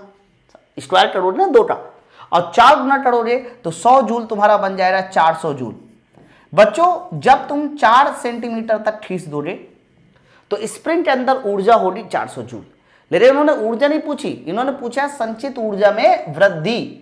तो बच्चों पहले ऊर्जा थी 100 जूल, बाद में ऊर्जा हुई 400, तो बताइए वृद्धि कितनी की हुई है। तुम्हारे पास पहले 100 रुपए थे, बाद में 400 रुपए हो गए, तो वृद्धि कितनी की हुई 300 जूल की वृद्धि हुई। ऊर्जा में वृद्धि का आंसर 300 जूल के साथ जाएगा, है ना। तो धोटे सारे आपने 400 जूल लगा दिया तो भैया ये वाला सवाल गलत हो जाएगा, ठीक है। आगे बढ़ते हैं नेक्स्ट क्वेश्चन की ओर। तो बच्चों नेक्स्ट क्वेश्चन है हमारे पास 18वां नंबर। यदि लंबी स्प्रिंग को 0.02 मीटर खींचा जाता है तो इसकी स्थितिज ऊर्जा U हो जाती है। मतलब कोई हमारे पास स्प्रिंग है, जब उस स्प्रिंग को आपने कितना खींचा 0.02 मीटर खींचा, तो बताइए उसके पास स्थितिज ऊर्जा कितनी है, U है। फिर इन्होंने क्या बोला, सर इन्होंने बोला है कि यदि स्प्रिंग को 0.1 मीटर खींच दिया जाए, 0.1 मीटर खींच दिया जाए तो बताइए स्थितिज ऊर्जा कितनी हो जाएगी, ये सवाल है ना। 0.02 मीटर खींचा था तो स्थितिज ऊर्जा U थी, अगर 0.1 मीटर खींच दिया जा रहा है तो बताइए स्थितिज ऊर्जा कितनी होगी। तो तुरंत तुम ये देखो 0.02 और 0.1 ये इसका कितने गुना है, ये इसका कितने गुना है। तो साफ साफ मुझे दिखाई दे रहा है ये इसका 5 गुना है। आप मुझे बताइए इसमें 5 का मल्टीप्लाई कीजिए 0.02 में 0.1 आ जाएगा। तो 5 गुना है। तो अभी अभी मैंने बताया है कि जो स्थितिज ऊर्जा होती है वो एक्स स्क्वायर के समानुपाती होती है। तो अगर ये 5 गुना है तो बताइए इसकी स्थितिज ऊर्जा को कितने गुना करना पड़ेगा, 25 गुना करना पड़ेगा। इसीलिए इसका सही आंसर 25 U के साथ जाएगा, है ना। तो बच्चों ऐसा ही मेथड आप लोगों को पढ़ाया जाएगा, इस बात को याद रखिएगा।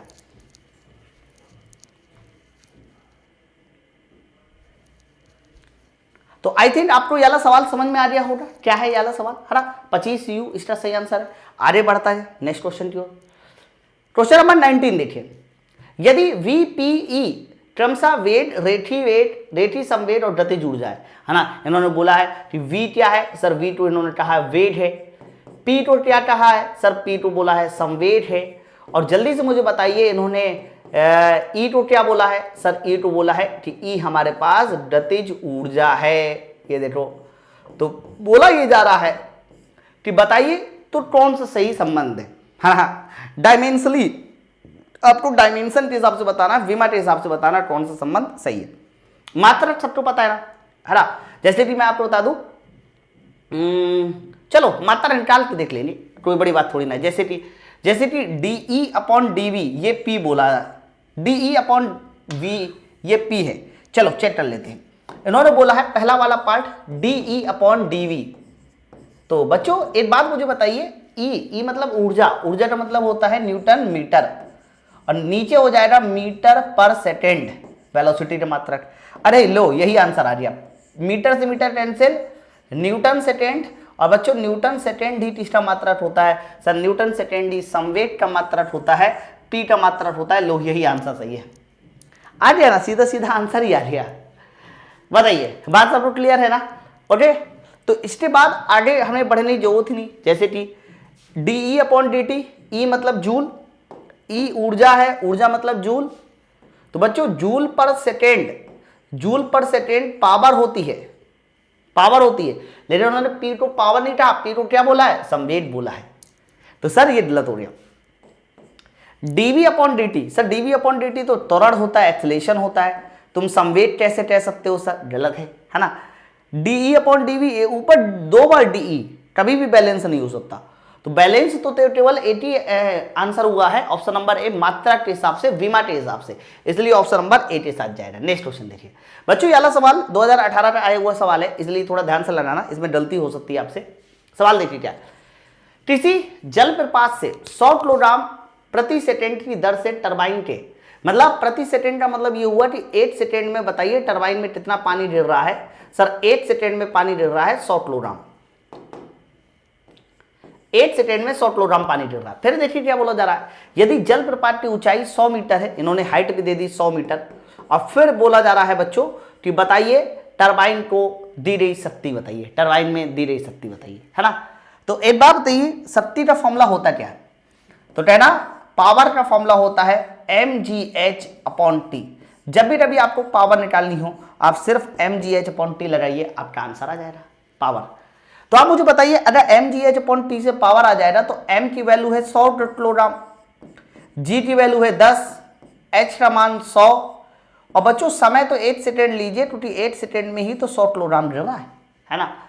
तो ये आंसर जो है किलोवाट में निकाल दीजिए क्योंकि सारे आंसर किलोवाट में, तो 3 जीरो कैंसिल कर दीजिए, और जैसे ही 3 जीरो कैंसिल किया जाएगा तो आंसर आ जाएगा 100 किलोवाट। ये सवाल का सही आंसर 100 किलोवाट है। तो ये आंसर ऑप्शन नंबर 8 के साथ। ओके, आप चेक कर लीजिए चाहे, समझ में आया ना। तो इसका सही आंसर कितना होगा, 100 किलोवाट होगा। किलोवाट में आंसर पूछ रहा था ना इसलिए। चलो अगला क्वेश्चन देखिए। हाँ, ये सवाल बहुत बढ़िया है। दो वस्तु ए और बी के द्रव्यमानों का अनुपात 3:1 है। देखो उन्होंने बोला है कि दो वस्तुएं हैं जिसमें ए और बी के द्रव्यमानों का अनुपात, ए और बी के द्रव्यमानों का अनुपात कितना है, 3:A है। ए और बी के द्रव्यमानों का अनुपात 3:A है। फिर बोला जा रहा है इनकी गतिज ऊर्जा समान है, ठीक है। तो बोला जा रहा है बी और ए के रेखीय संवेग का अनुपात बताइए। इस बार रेखीय संवेग का अनुपात में पहले बी बोला है बाद में ए, यानी बी और ए के रेखीय संवेग का अनुपात बताइए। ये प्रश्न है ना, कितना बढ़िया सवाल है। तो आप मुझे बताइए फॉर्मूला क्या होता है। सर फॉर्मूला होता है K बराबर p² divide by 2m, K बराबर p² डिवाइड बाई 2m ये होता है। आप मुझे जल्दी से बताइए काइनेटिक ऊर्जा कैसी है। सर काइनेटिक ऊर्जा है तुम्हारी कांस्टेंट, ये देखो। तो P डायरेक्टली प्रोपोर्शनल हो जाएगा √m के, बताओ हो जाएगा। अगर P डायरेक्टली प्रोपोर्शनल √m है तो m का अनुपात इतना है, तो जल्दी बताइए अगर m का अनुपात इतना है तो Pa अनुपात Pb मतलब A का मोमेंटम अनुपात B का मोमेंटम, ये इनका अंडर रूट लेने से आ जाएगा √3 अनुपात 1, क्योंकि 1 का अंडर रूट तो 1 होता है ना। लेकिन प्रश्न में पूछा था B और A, तो आप मुझे बताइए अगर यहाँ B और A निकाला जाएगा तो B का मोमेंटम डिवाइड बाई A का मोमेंटम, इसका उल्टा करना पड़ेगा 1√3, 1√3। ये सवाल का सही आंसर होगा ऑप्शन नंबर डी के साथ, 1√3 के साथ। तो सवाल में थोड़ा सा खेल दिया गया है और आपको समझना पड़ेगा कैसे उसका आंसर निकालना है ना। चलिए क्वेश्चन नंबर 22वां देखिए। क्या, एक कुली 13 किलोग्राम के सामान को जमीन से 1.5 मीटर की ऊंचाई तक ऊपर उठाता है, उसके द्वारा किया गया कार्य बताओ। तो आप मुझे बताइए ऐसे ऊपर उठाता है, उसके द्वारा कार्य पूछ रहा है। तो जब भी कभी ऊंचाई में ऊपर उठाना होता है तो सीधा सीधा आप कार्य का फॉर्मूला mgh लगा दीजिए भाई, जो उसमें ऊर्जा में वृद्धि होगी वही कार्य होगा, है ना। तो 13 किलोग्राम, g की वैल्यू 10 और इन्होंने h का मान दिया है 1.5 मीटर ऊपर उठाता है। अब आप जल्दी से इनका मल्टीप्लाई कर लीजिए। तो आप मुझे बताइए 1.5 और जुड़े 10 कितना होता है, 15, 15 जुड़े 13 कितना हो जाएगा 195, यानी किया जाए कार्य 195 जूल होगा, है ना। तो 195 जूल ये इसका सही आंसर होगा ऑप्शन नंबर बी के साथ। नेक्स्ट क्वेश्चन की ओर बढ़ते हैं। ये सवाल बहुत अच्छा है, ये सवाल बहुत अच्छा है। यदि दो आदमी 55 किलोग्राम द्रव्यमान के पिंड को अलग अलग 4 मिनट और 7 मिनट में 20 मीटर की ऊंचाई तक ले जाते हैं, मतलब मेरे पास दो आदमी हैं, इनमें से एक को ए मान लीजिए, दूसरे को बी मान लीजिए। दोनों आदमी से कहा गया कि भाई तुम भी और तुम भी समान द्रव्यमान के पिंड को बराबर ऊंचाई तक ले जाते हैं, मतलब दोनों ने समान द्रव्यमान के पिंड को बराबर ऊंचाई तक ले गए, है ना। देखो 55 किलोग्राम के पिंड को 55 किलोग्राम के पिंड को दोनों बराबर ऊंचाई तक ले जाते हैं, यानी दोनों कितने मीटर ऊपर उठा लेते हैं, 20 मीटर ऊपर उठा देते हैं। ये देखो कितने मीटर ऊपर उठा देते हैं, 20 मीटर ऊपर उठा देते हैं। तो बोला जा रहा है कि ये कार्य क्या होगा, पहले मैन द्वारा ज्यादा होगा, दूसरे आदमी द्वारा ज्यादा होगा, या फिर तीसरे आदमी द्वारा ज्यादा होगा, इस तरीके से क्वेश्चन है। तो बच्चों एक बात बताइए, पहला आदमी भी 55 किलोग्राम के पिंड को 20 मीटर ऊपर उठा रहा है, दूसरा आदमी भी 55 किलोग्राम के पिंड को 20 मीटर ऊपर उठा रहा है। बस अंतर यह है कि पहला आदमी 4 मिनट में ऊपर उठा लेता है, दूसरा आदमी 7 मिनट में ऊपर उठाता है। तो भैया समय से मुझे क्या मतलब यार, बेचारे ए ने भी 55 किलोग्राम का पिंड 20 मीटर ऊपर उठाया, उसने भी। तो बच्चों आप मुझे बताइए इनके द्वारा कार्य क्या होगा। तो बच्चों आप कहोगे कि इनके द्वारा जो कार्य होगा सर वो बराबर कार्य किया जाएगा, क्यों? क्योंकि दोनों ने ही 55 किलोग्राम का पिंड 20 मीटर ही ऊपर उठाया। लेकिन पहले वाले ने समय कम लिया, पहले वाले ने समय कम लिया, तो इसका मतलब पावर के हिसाब से पूछा जाएगा तो पावर पहले वाले की ज्यादा होगी, क्योंकि पावर पहले वाले ने कम समय लिया। तो ये जो समय का फैक्टर है ना, ये पावर लेके आता है। हाँ, बात समझो। जैसे कि मेरे घर में जब मम्मी रोटी बनाती है तो मम्मी रोटी बना लेती है 5 मिनट में, 5 मिनट में मतलब 10-12 रोटी बना लेती है, और मैं वही 10-12 रोटी बनाने में 50 मिनट लगा देता हूँ। भैया मैंने भी तो 10-12 रोटी बनाई है, तो दोनों द्वारा किया जाए कार्य बराबर है, लेकिन पावर के हिसाब से देखा जाएगा तो पावर मम्मी की ज्यादा है, क्योंकि उसने कम समय लिया है ना, तो पावर मम्मी की ज्यादा है। तो इन्होंने कार्य के बारे में पूछा था, सिर्फ कार्य के बारे में पूछा था, इसीलिए इसका आंसर जाएगा ऑप्शन नंबर सी के साथ will be same by both. Power पूछता तो पावर 80 ज्यादा होती है ना। अब ए की पावर ज्यादा होती है तो आपको पता है कि पावर जो है वो समय के व्युत्क्रमानुपाती होती है, mgh/t, इसलिए इसका आंसर जाता है पावर का अनुपात 7:4 के साथ। 4 और 7 तो 7 और 4, ठीक है। तो ये बात आपको समझ में आनी चाहिए। आगे बढ़ा जाए, चलो अगला क्वेश्चन देखिए। 1 ग्राम और 4 ग्राम के दो पिंड समान गतिज ऊर्जा से गतिशील है, ठीक है सर। 1 ग्राम और 4 ग्राम के दो पिंड समान गतिज ऊर्जा, यानी द्रव्यमान का अनुपात है 8 और 4, और बताओ गतिज ऊर्जा कैसी है सर? सर गतिज ऊर्जा समान है, तो बताइए उनके संवेग का अनुपात क्या होना चाहिए? तो कहना सर इसमें गतिज ऊर्जा सर कांस्टेंट है, तो आप मुझे बताइए के बराबर फॉर्मूला क्या होता है? कह देना के बराबर फॉर्मूला होता है p²/2m। गतिज ऊर्जा सर कांस्टेंट है तो p डायरेक्टली प्रोपोर्शनल हो जाएगा रूट में m, ये हो जाएगा p डायरेक्टली प्रोपोर्शनल रूट में m, ओके। तो अगर p डायरेक्टली प्रोपोर्शनल रूट में m है तो इसका मतलब ये हुआ कि अगर गतिज ऊर्जा कांस्टेंट है, मुझे संवेग का अनुपात पूछ रहा है, तो द्रव्यमान का अंडर रूट ले लो बस। तो 1 का अंडर रूट 1, 4 का अंडर रूट 2, तो आंसर 8 और 2 आ जाएगा, ठीक है। अरे 8 और 2 आंसर नहीं है, टाइम मिस्टेक कर दी क्या? 1 ग्राम और 4 ग्राम के दो पिंड समान गतिज ऊर्जा से गतिशील है, ठीक है। तो बताइए उनके संवेग का अनुपात क्या है? के कांस्टेंट है, p directly proportional under root m, तो इसका अंडर रूट ले लीजिए, 8 और 4 का अंडर रूट 8 और 2। भैया 8 और 2 सही आंसर हो रहा है यार, थोड़ा ऑप्शन बनाने वाले ने सही आंसर नहीं बनाया है, तो आप इसको 8 और 2 बना लेना, नहीं तो गलत हो जाएगा। अरे 8 और 16 आएगा ही नहीं, किसी कीमत में नहीं आएगा यार, ठीक है, ओके। तो ये बात आपको समझ में आ रही, आंसर ऑप्शन नंबर बी के साथ जाएगा, 8 और 2 जाएगा मतलब, है ना। 25वां देखिए, 1 किलोग्राम का पिंड 5 मीटर नीचे गिराया जाता है, उसकी स्थितिज ऊर्जा में कमी बताइए। वही सेम सवाल, 5 मीटर नीचे गिराया जाता है, स्थितिज ऊर्जा में कमी बताइए, तो W बराबर क्या हो जाएगा? mgh लगा दो, आंसर आ जाएगा। जो भी कमी होगी वो सब निकल के आ जाएगा। 1 किलोग्राम का पिंड, जी की वैल्यू नहीं दी गई, 9.8 मानिए, जब नहीं दी जाए 9.8 माना करो हमेशा, और 5 मीटर नीचे गिराया जाए। हम लोग 10 भी मान सकते थे, लेकिन 10 मानने से सवाल गलत हो जाता, क्यों? क्योंकि आंसर में 49 भी है, आंसर में 98 भी है, ओके।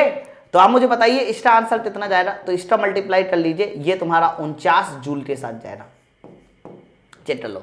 तो आप लोग ध्यान रखना, हर बार जी की वैल्यू को 10 मत मान लिया करो, देख लिया करो कहीं 49, 98 ये तो ऑप्शन में नहीं है। अगर 49, 98 ऑप्शन में है तो इसका मतलब होता है कि आपसे जी 9.8 रखवा रहा है, और जब नहीं कहीं दिया जाए जी की वैल्यू कि 10 मानिए तो वो 9.8 ही माना करो, है ऑप्शन नंबर ए के साथ। नेक्स्ट क्वेश्चन देखिए, 16वां नंबर, 26वां नंबर, सॉरी, ये सवाल तो मैंने आपको थ्योरी में ही पढ़ाया था। तो यदि किसी पिंड के संवेग का मान 50% बढ़ा दिया जाए तो गतिज ऊर्जा का मान बताओ क्या हो जाएगा, है ना। तो बच्चों संवेग का मान बताइए कितने प्रतिशत बढ़ाया गया? सर संवेग का मान 50% बढ़ाया गया है, बताओ। तो बोला जा रहा है कि गतिज ऊर्जा का मान बताइए कितने प्रतिशत बढ़ जाएगा? टे का मान पूछ रहा है, बताइए टे का मान, है ना। तो याद करो, टे के मान को निकालने के लिए मैंने आपको तरकीब बताई थी, a plus b plus a into b divide by 100, बताया था ना। चलिए सवाल को सोल्व किया जाए। तो आप मुझे बताइए ए का मान कितना है? सर 50% बढ़ाया गया है, इसलिए प्लस में मानिए, तो यहां पर 50 प्लस 50 प्लस 50 गुणे 50, और जल्दी बताइए नीचे कितना हो जाएगा? सर नीचे हो जाएगा 100। आप मुझे बताओ इसका आंसर क्या होगा, है ना। तो मुझे जो नजर आ रहा है, साफ साफ नजर आ रहा है सर 125 25% आंसर नजर आ रहा है, 125%, वो भी प्लस में, मतलब बढ़ जाएगा।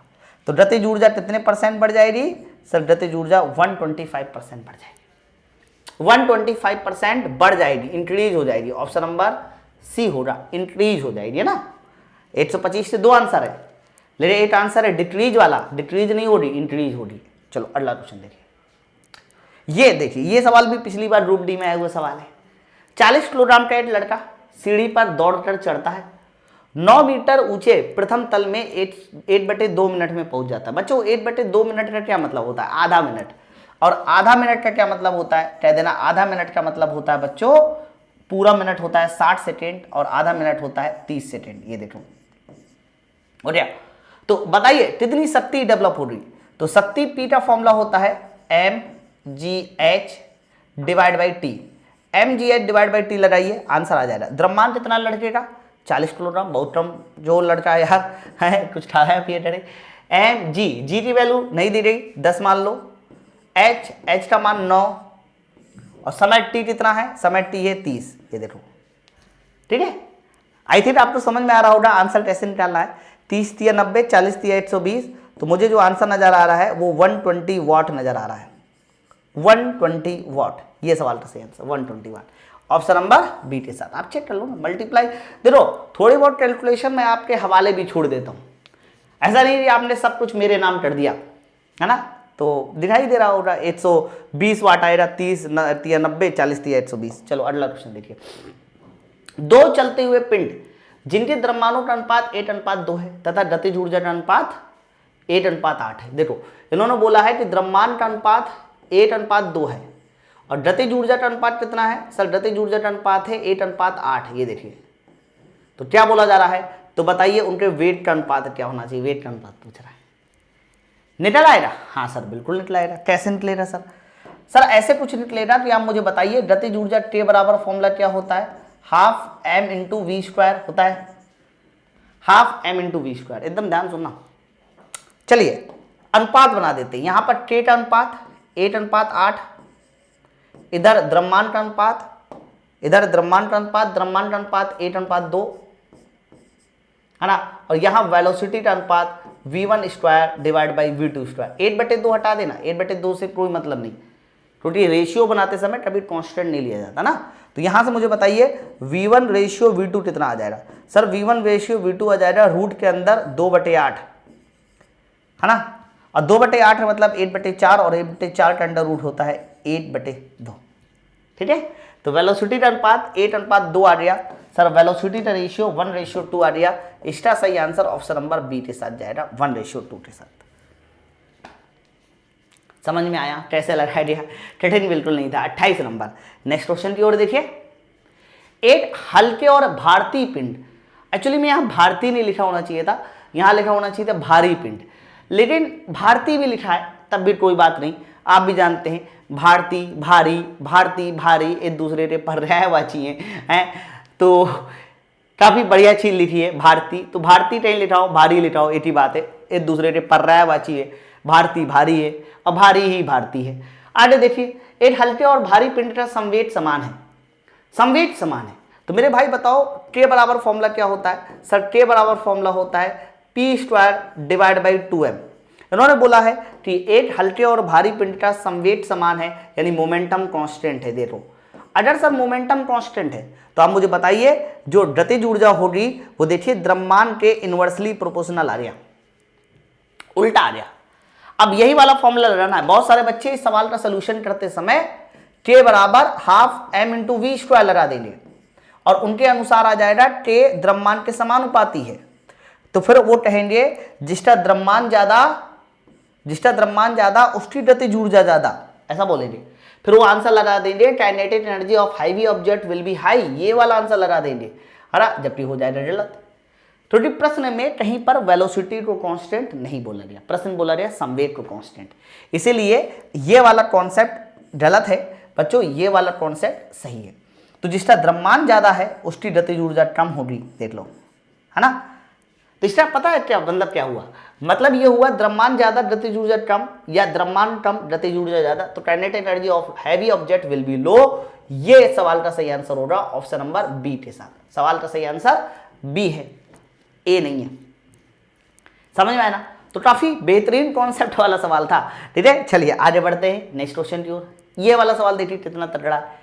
गतिमान कण के लिए गतिज ऊर्जा और विस्थापन कर्व का ढाल क्या बताता है?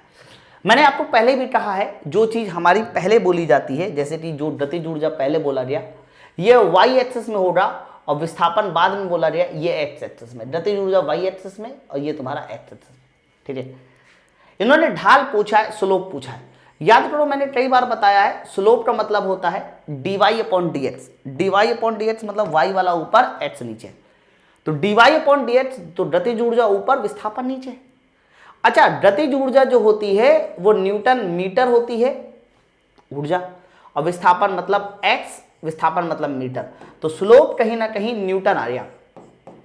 ठीक है, लेकिन आंसर सारे देखो त्वरण के लिए है। अच्छा, न्यूटन का मतलब होता है बल, न्यूटन का मतलब क्या होता है बल, और बल का मतलब होता है m इंटू ए। तो आप मुझे बताइए स्लोप एक्सलेशन के बराबर है कि एक्सलेशन के समानुपाती है? हाँ, तो बच्चों स्लोप बराबर है बल के, स्लोप बराबर बल के, लेकिन त्वरण के कैसा है सर? समानुपाती है। तो इसका सही आंसर जाएगा ऑप्शन नंबर सी के साथ, ये तुम्हारा त्वरण के अनुक्रमानुपाती है। ठीक है, आगे अगला क्वेश्चन। नेक्स्ट क्वेश्चन आपके सामने क्वेश्चन नंबर 31 है ना। अभी तक हमने 30 क्वेश्चन देख लिए, 31 नंबर देखिए क्या है। दो विभिन्न द्रव्यमानों की गेंदों की गतिज ऊर्जाएं समान है ना। मतलब मेरे पास दो विभिन्न द्रव्यमान हैं और उनकी गतिज ऊर्जाएं समान बोली जा रही है। के को देखिए इन्होंने कांस्टेंट बोला। सर गतिज ऊर्जा कैसी बोली जा रही है? सर गतिज ऊर्जा कांस्टेंट बोली जा रही है। फिर बोला जा रहा है अधिक संवेग किसका होगा, है ना। तो संवेग अधिक पूछा जा रहा है, तो बच्चों आपको क्या करना पड़ेगा? के बराबर फॉर्मूला इस्तेमाल करना पड़ेगा, P square divide by 2m। अब हमारा के तुम्हारा देखो कांस्टेंट है, के तुम्हारा कैसा है? कांस्टेंट। ये देखिए अगर गतिज ऊर्जा समान है तो P देखिए डायरेक्टली प्रोपोर्शनल हो जाएगा रूट m के, हो जाएगा ना। तो जिसका द्रव्यमान ज्यादा सर देखिए उसका संवेग भी ज्यादा, जिसका द्रव्यमान ज्यादा उसका संवेग ज्यादा। तो उन्होंने बोला था ना अधिक संवेग वाली गेंद बताओ, तो अधिक संवेग वाली गेंद भारी गेंद होगी, इसलिए इस सवाल का सही आंसर जाएगा ऑप्शन नंबर बी के साथ। ठीक है, चलो नेक्स्ट क्वेश्चन की ओर देखिए। अगला क्वेश्चन क्या है? बोला जा रहा है कि एक कण x अक्ष के अनुदिश x बराबर 0 से x बराबर 5 मीटर तक परिवर्ती बल F बराबर 7 - 2x प्लस 3h स्क्वायर ये है ना। बच्चों एक बात बताइए जरा, बहुत ध्यान से सुना, थोड़ा कह देते साथ। इन्होंने बल F का मान दे दिया।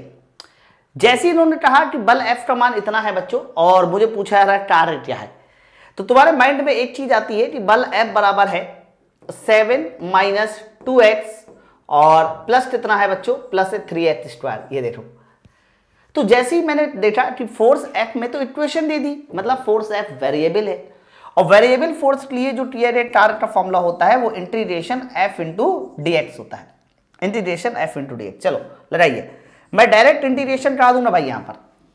ठीक, तो 7 का इंटीग्रेशन कितना हो जाएगा? 7h, 2h का इंटीग्रेशन x स्क्वायर, भाई x स्क्वायर बटे 2, हाँ हाँ, और x स्क्वायर का x क्यूब बटे 3, तो ये x क्यूब बटे 3, 3 से 3 हमारा कैंसिल हो जाएगा। ये देखिए ये हमारा कुछ इंटीग्रेशन हो जाएगा। लिमिट बताइए, तो लिमिट हो जाएगा कितना? x बराबर 0 से 5 मीटर। तो बच्चों यहां पर पहले 0 और फिर यहां पर 5 मीटर लगाना होगा। तो 0 रखने का बच्चों कोई मतलब नहीं, 0 आप रख दीजिए, उससे कोई मतलब नहीं, डायरेक्ट 5 रखिए ना। तो 5 रखा जाएगा, तो बताइए कितना हो जाएगा? 7 पना 35, 7 पना 35 है ना, और ये कितना हो जाएगा? 5 पंचे 25, और ये हमारा 125। अब आप जरा सबको उठा के जोड़ दीजिए, और जैसे ही सबको उठा के जोड़ देते हैं तो देखिए इसके बाद हमारा आंसर जाएगा 135 जूल। तो इस प्रश्न का जो सही आंसर होगा वो 135 जूल के साथ जाएगा। सही उत्तर 135 जूल। ये देखिए ऑप्शन नंबर डी के साथ। समझ में आ रहा है ना?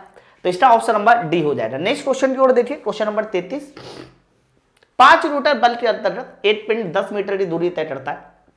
यदि टियर 25 जूल हो तो बल और विस्थापन के बीच का कोण बताइए। ये आसान सवाल है ना। सीधा सीधा क्या करना है? टार बराबर F into x into cos theta लगा दीजिए, उत्तर आ जाएगा फटाक से।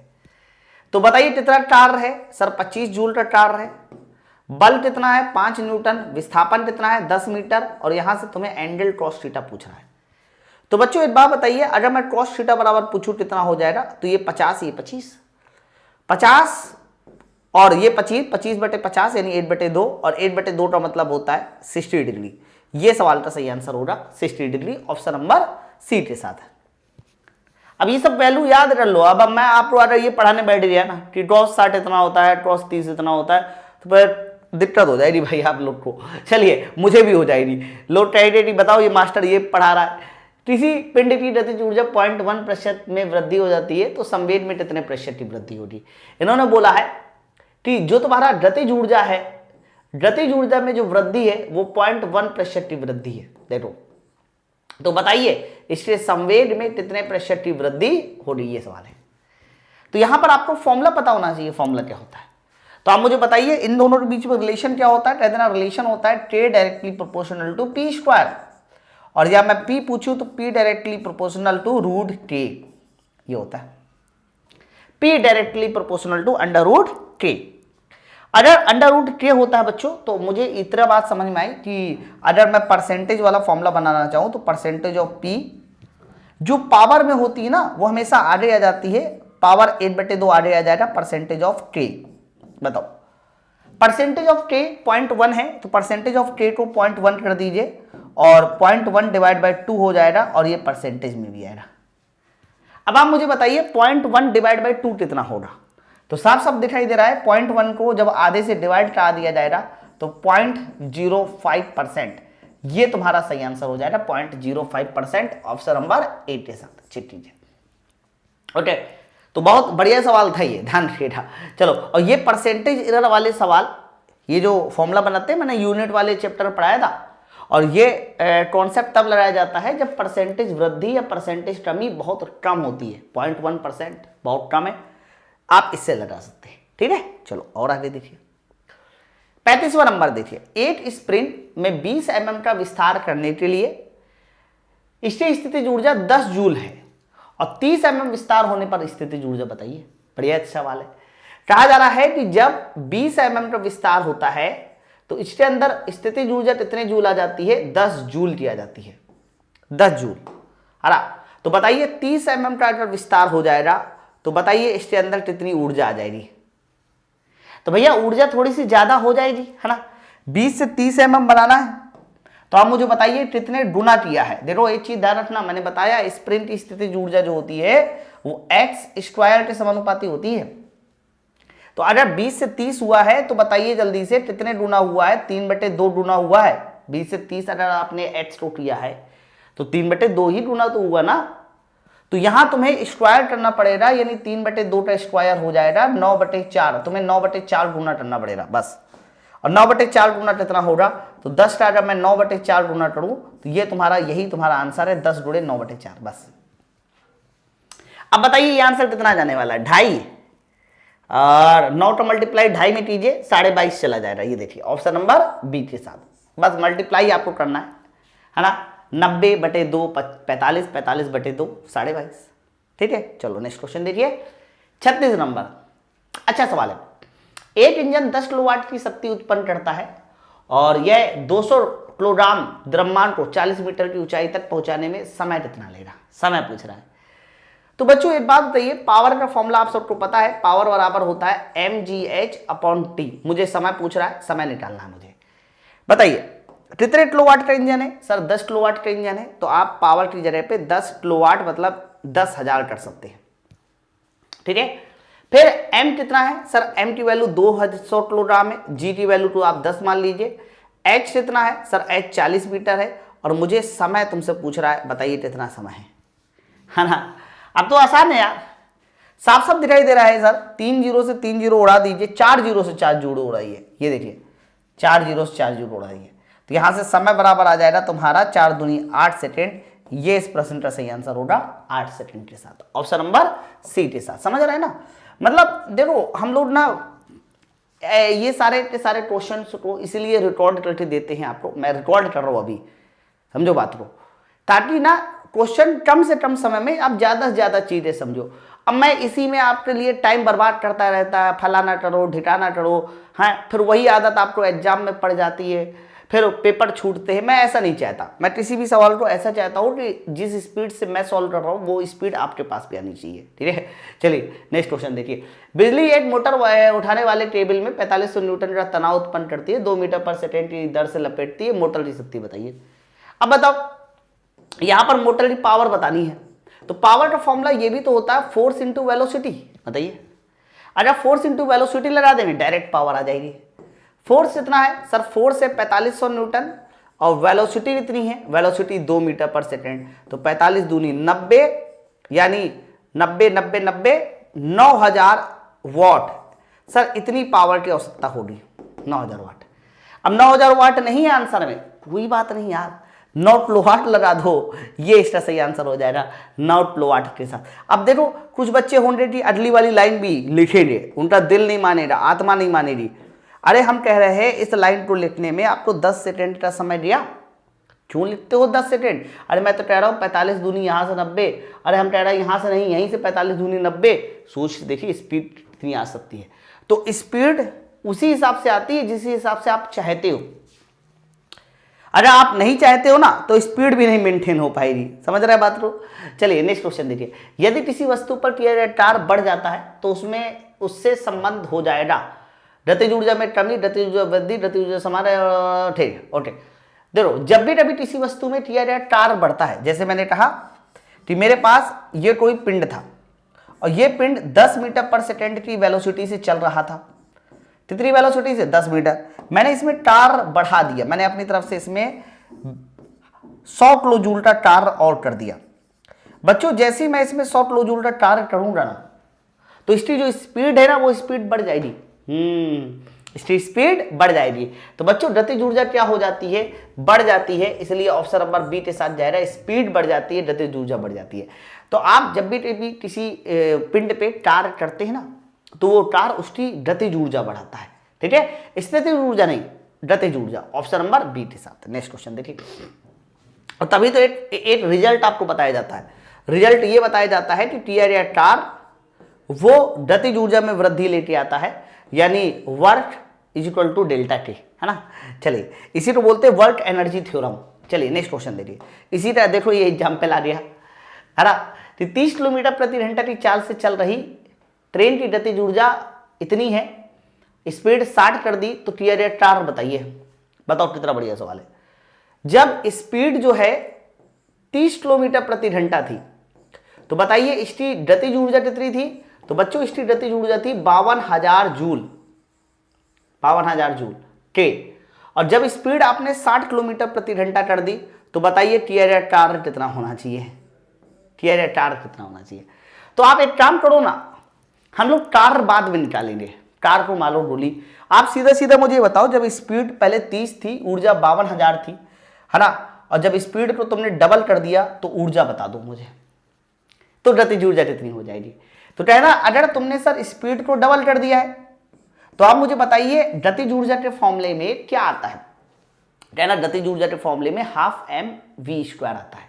मैंने कहा ठीक, v² आता है ना, वेलोसिटी को डबल किया है तो v² तो डबल का स्क्वायर, तो डबल का स्क्वायर कितना हो जाएगा? 4 गुना, यानी यहां पर गतिज ऊर्जा कितनी हो जाएगी? 4 गुनी।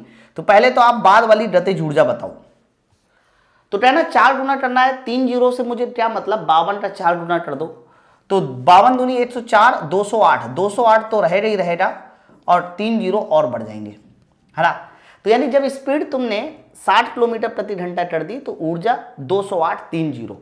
लेकिन मुझे तो टार पूछ रहा था, तो टार का मतलब होता है कि गतिज ऊर्जा में कितनी वृद्धि हुई, यही तो टार है, गतिज ऊर्जा वृद्धि। तो पहले 52,000 था, अब 200, इनमें से कितनी वृद्धि हुई? ये 208, 3 जीरो, तो इसमें से इसको घटा दीजिए, आपको गतिज ऊर्जा में वृद्धि पता चल जाएगी। और जो गतिज ऊर्जा में वृद्धि होगी बच्चों वही तुम्हारा क्या होगा सर? वही तुम्हारा क्या है? टार होगा। बस घटा दो। तो 3 जीरो से 3 जीरो मुझे कोई लेना ही देना नहीं है, 52 में से बस 208 घटाना है, कितना हो जाएगा? 8 2 6 156, तो 156 3 जीरो, ये तुम्हारा किया टार होगा 156 3 जीरो, ठीक है। 156 3 जीरो कौन सा है? ऑप्शन नंबर बी के साथ जाएगा। देखो 156 3 जीरो, ये सही आंसर है। समझ में आ रही है ना।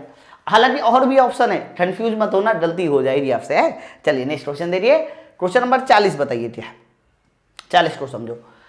बोला जा रहा है 10 मीटर त्रिज्या वाले वृत्ताकार पथ पे नियत वेग से घूमती हुई वस्तु पर 1 न्यूटन का बल लग रहा है, उसकी गतिज ऊर्जा क्या होगी। अब ये सवाल बड़ा खतरनाक आ गया है ना। इन्होंने लास्ट वाली लाइन में गतिज ऊर्जा पूछ दी बच्चों। आपको पता है गतिज ऊर्जा के लिए half m into v square चाहिए। या तो m और v अलग अलग पता चल जाए, या तो m इंटू वी स्क्वायर पता चल जाए, गतिज ऊर्जा निकलाएगी। लेकिन इन्होंने एक और लाइन बोली कि 10 मीटर त्रिज्या के पथ पे 1 न्यूटन बल से वो घूम रहा है ना। तो बच्चों एक बात मुझे बताइए सब लोग कि जब भी कभी कोई पिंड किसी सर्कुलर मोशन में घूमता है, कोई पिंड सर्कुलर मोशन में घूमता है, तो उस पर काम करता है सेंट्रीफ्यूगल फोर्स, और सेंट्रीफ्यूगल फोर्स को निकालने का फॉर्मूला होता है mv²/r होता है ना। तो बल बताइए कितना है सर, बल 1 न्यूटन है, m इंटू वी स्क्वायर की मुझे जरूरत है वहां पर, और त्रिज्या कितनी है, त्रिज्या है 10 मीटर। तो मुझे साफ साफ पता चल रहा है mv² आ गया 10, बस mv² 10 आ गया ना।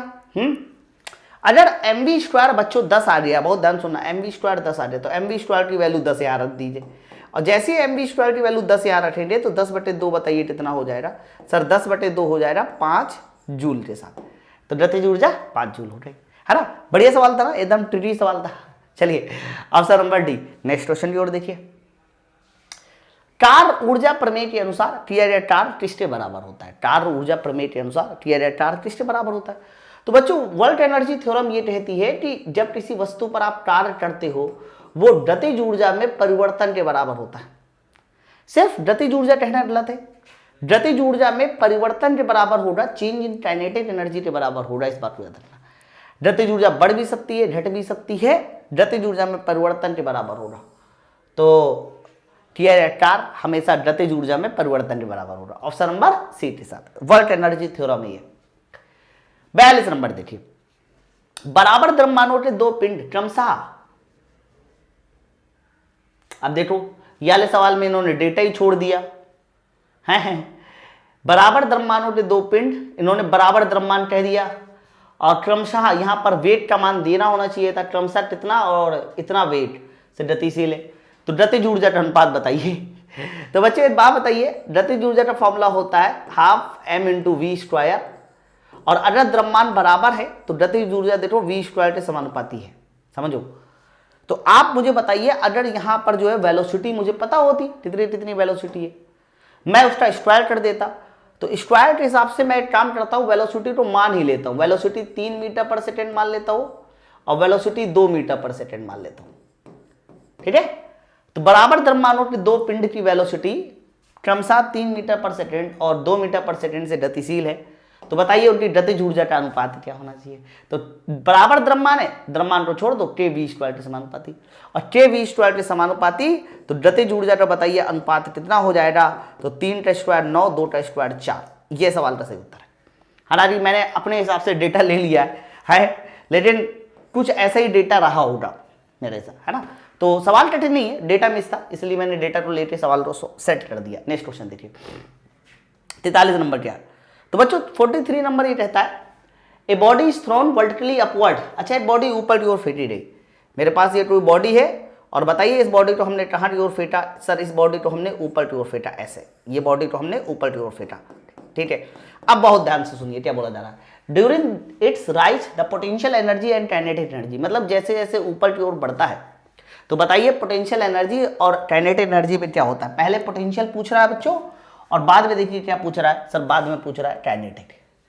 तो आप मुझे बताइए जैसे जैसे बॉल ऊपर की ओर जाएगी तो इसकी ऊंचाई बढ़ेगी, ऊंचाई बढ़ने का मतलब इसकी पोटेंशियल एनर्जी सर बढ़ती जाएगी, और जैसे जैसे ऊपर की ओर जाएगी सर स्पीड कम होती जाएगी, ऊपर की ओर जाएगी तो स्पीड कम होगी, और स्पीड कम होगी तो गतिज ऊर्जा क्या हो जाएगी, कम हो जाएगी। और हाईएस्ट पॉइंट पे जब पहुंचेगा तो स्थितिज ऊर्जा मैक्सिमम, गतिज ऊर्जा सर 0 हाईएस्ट पॉइंट पे, है ना। तो जैसे जैसे बॉल ऊपर की ओर जाती है तो ऊंचाई बढ़ती है, ऊंचाई बढ़ने की वजह से स्थितिज ऊर्जा बढ़ती है और गतिज ऊर्जा घटती है। पहले स्थितिज ऊर्जा है, बढ़ता है घटता है, ये सही आंसर होगा। स्थितिज ऊर्जा बढ़ती है, गतिज ऊर्जा घटती है, ठीक है। लेकिन अगर यांत्रिक ऊर्जा पूछी जाती है मैकेनिकल एनर्जी सर वो कांस्टेंट रहेगी, क्योंकि एक ऊर्जा बढ़ रही दूसरी घट रही, दोनों का योगफल कांस्टेंट रहेगा। ठीक है, ऑप्शन नंबर बी फिलहाल आंसर होगा। नेक्स्ट क्वेश्चन देखिए, अब ये थोड़े बहुत कोलिजन के कॉन्सेप्ट आ रहे हैं, मैंने कोलिजन भी आप लोग को पढ़ा रखा है। पूर्णतया प्रत्यास्थ स्ट्रक्चर के लिए आप बताइए क्या इनमें सही है। मैंने आपको बताया था कि जो कोलिजन होते हैं वो तीन तरह के होते हैं, एक होता है परफेक्ट इलास्टिक, एक होता है इनइलास्टिक, एक होता है परफेक्ट इनइलास्टिक। इन्होंने परफेक्ट इलास्टिक कोलिजन के लिए पूछा है, पूर्णतया प्रत्यास्थ स्ट्रक्चर के लिए पूछा है। तो आप इसमें जाके थ्योरी में जाके देखिएगा, जब मैंने आपको पढ़ाया था कि जो पूर्णतया प्रत्यास्थ स्ट्रक्चर होता है उसमें टकराने के पहले और टकराने के बाद दोनों का वेलोसिटी सेम होता है। और पूर्णतया प्रत्यास्थ स्ट्रक्चर के लिए जो कोएफिशिएंट ऑफ रिस्टिट्यूशन यानी प्रत्यानयन गुणांक होता है वो ई हमारा 1 के बराबर होता है, ऑप्शन नंबर ए के साथ। ठीक है, चलिए आगे बढ़ते हैं नेक्स्ट क्वेश्चन की ओर। अभी सब थ्योरी वाले सवाल है। अब मैं चाहता तो इसमें डिटेल में बताऊं, फिर वही 3 पॉइंट लिखूं, और जबकि मुझे पता है कि आपने थ्योरी पढ़ी है, तो क्यों ना हम लोग उसको अवॉइड करें, है ना। चलिए क्वेश्चन नंबर 44 हो गया। नेक्स्ट क्वेश्चन देखिए, v वेग से गतिमान m द्रव्यमान का एक ठोल अचानक से 2 टुकड़ों में टूट जाता है। मतलब एक ठोल था, इसका द्रव्यमान कितना था सर, इसका द्रव्यमान m था, v वेलोसिटी से गतिमान था।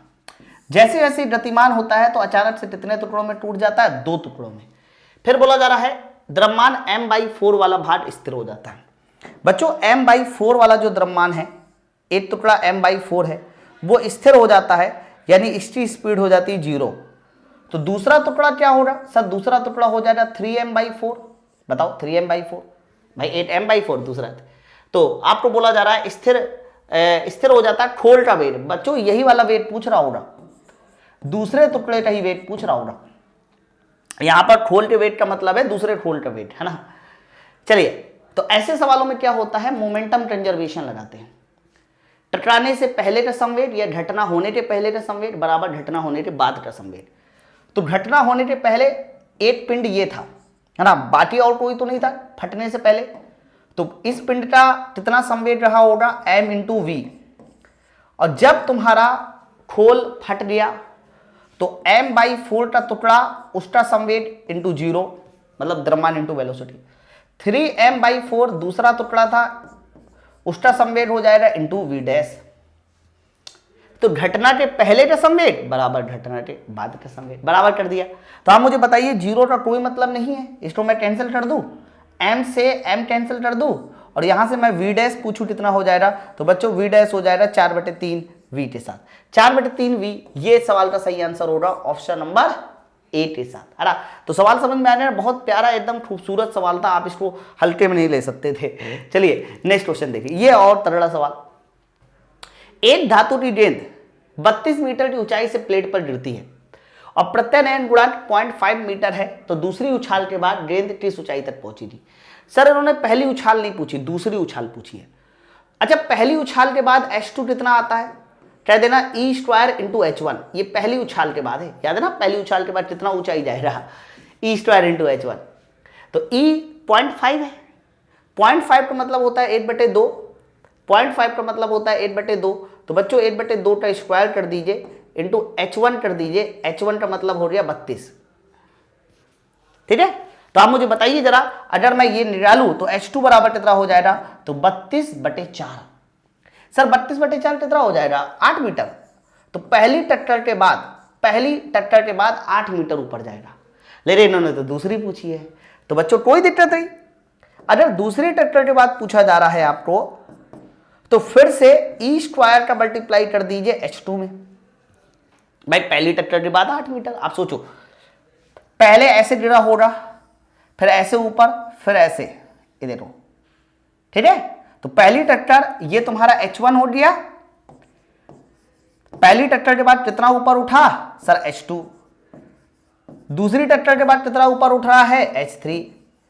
और जैसे जैसे मान निकालते हैं ना, बस पिछले वाले मान में E² का मल्टीप्लाई करते हैं बस।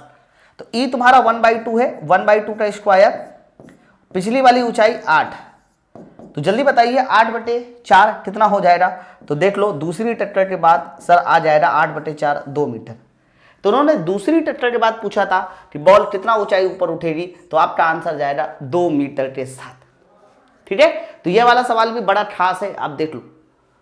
पहली टट्टर, दूसरी टट्टर, तीसरी टट्टर, हम कह रहे हैं 10वीं टट्टर भी पूछता, मैं बता देता कितना आंसर हो रहा। ठीक है, चलिए आगे बढ़ते नेक्स्ट क्वेश्चन की ओर। बच्चों नेक्स्ट क्वेश्चन है हमारा क्वेश्चन नंबर 47। देखिए 47 क्या बोला जा रहा है, जब दो वस्तुएं प्रत्यास्थ रूप से टकराती हैं, बहुत बड़ी बात इन्होंने बोली, इन्होंने बोला प्रत्यास्थ रूप से। और प्रत्यास्थ का मतलब ये हो रहा है कि जो कोलिजन होगा सर वो कैसा कोलिजन होगा, सर वो कोलिजन होगा परफेक्ट इलास्टिक कोलिजन। कैसा कोलिजन होगा, परफेक्ट इलास्टिक कोलिजन। तो बच्चों जब भी कभी परफेक्ट इलास्टिक कोलिजन होता है तो मैंने बताया था कि एनर्जी कंजर्वेशन और मोमेंटम कंजर्वेशन दोनों लगाया जा सकता है। ओके, तो ध्यान रखना, अगर तुम्हारे पास परफेक्ट इलास्टिक कोलिजन है यानी इलास्टिक कोलिजन है तो एनर्जी कंजर्वेशन भी लगेगा और बच्चों मोमेंटम कंजर्वेशन भी लगेगा। ये दोनों के दोनों कंजर्वेशन काम करेंगे। तो आंसर बताइए क्या होगा। तो जब दो वस्तुएं इलास्टिक कोलाइड करती हैं तो आंसर जाएगा दोनों कंजर्वेशन जाएगा, ऑप्शन नंबर सी के साथ जाएगा कि ऊर्जा और संवेग दोनों संरक्षित रहेंगे। ठीक है, चलिए नेक्स्ट क्वेश्चन देखिए 48 नंबर। प्रारंभ में स्थिर अवस्था में एक खोल समान द्रव्यमान के दो टुकड़ों में विस्फोट हो जाता है। मतलब एक हमारे पास खोल था और ये प्रारंभ में कैसी अवस्था में था बच्चों, ये पहले स्थिर अवस्था में था।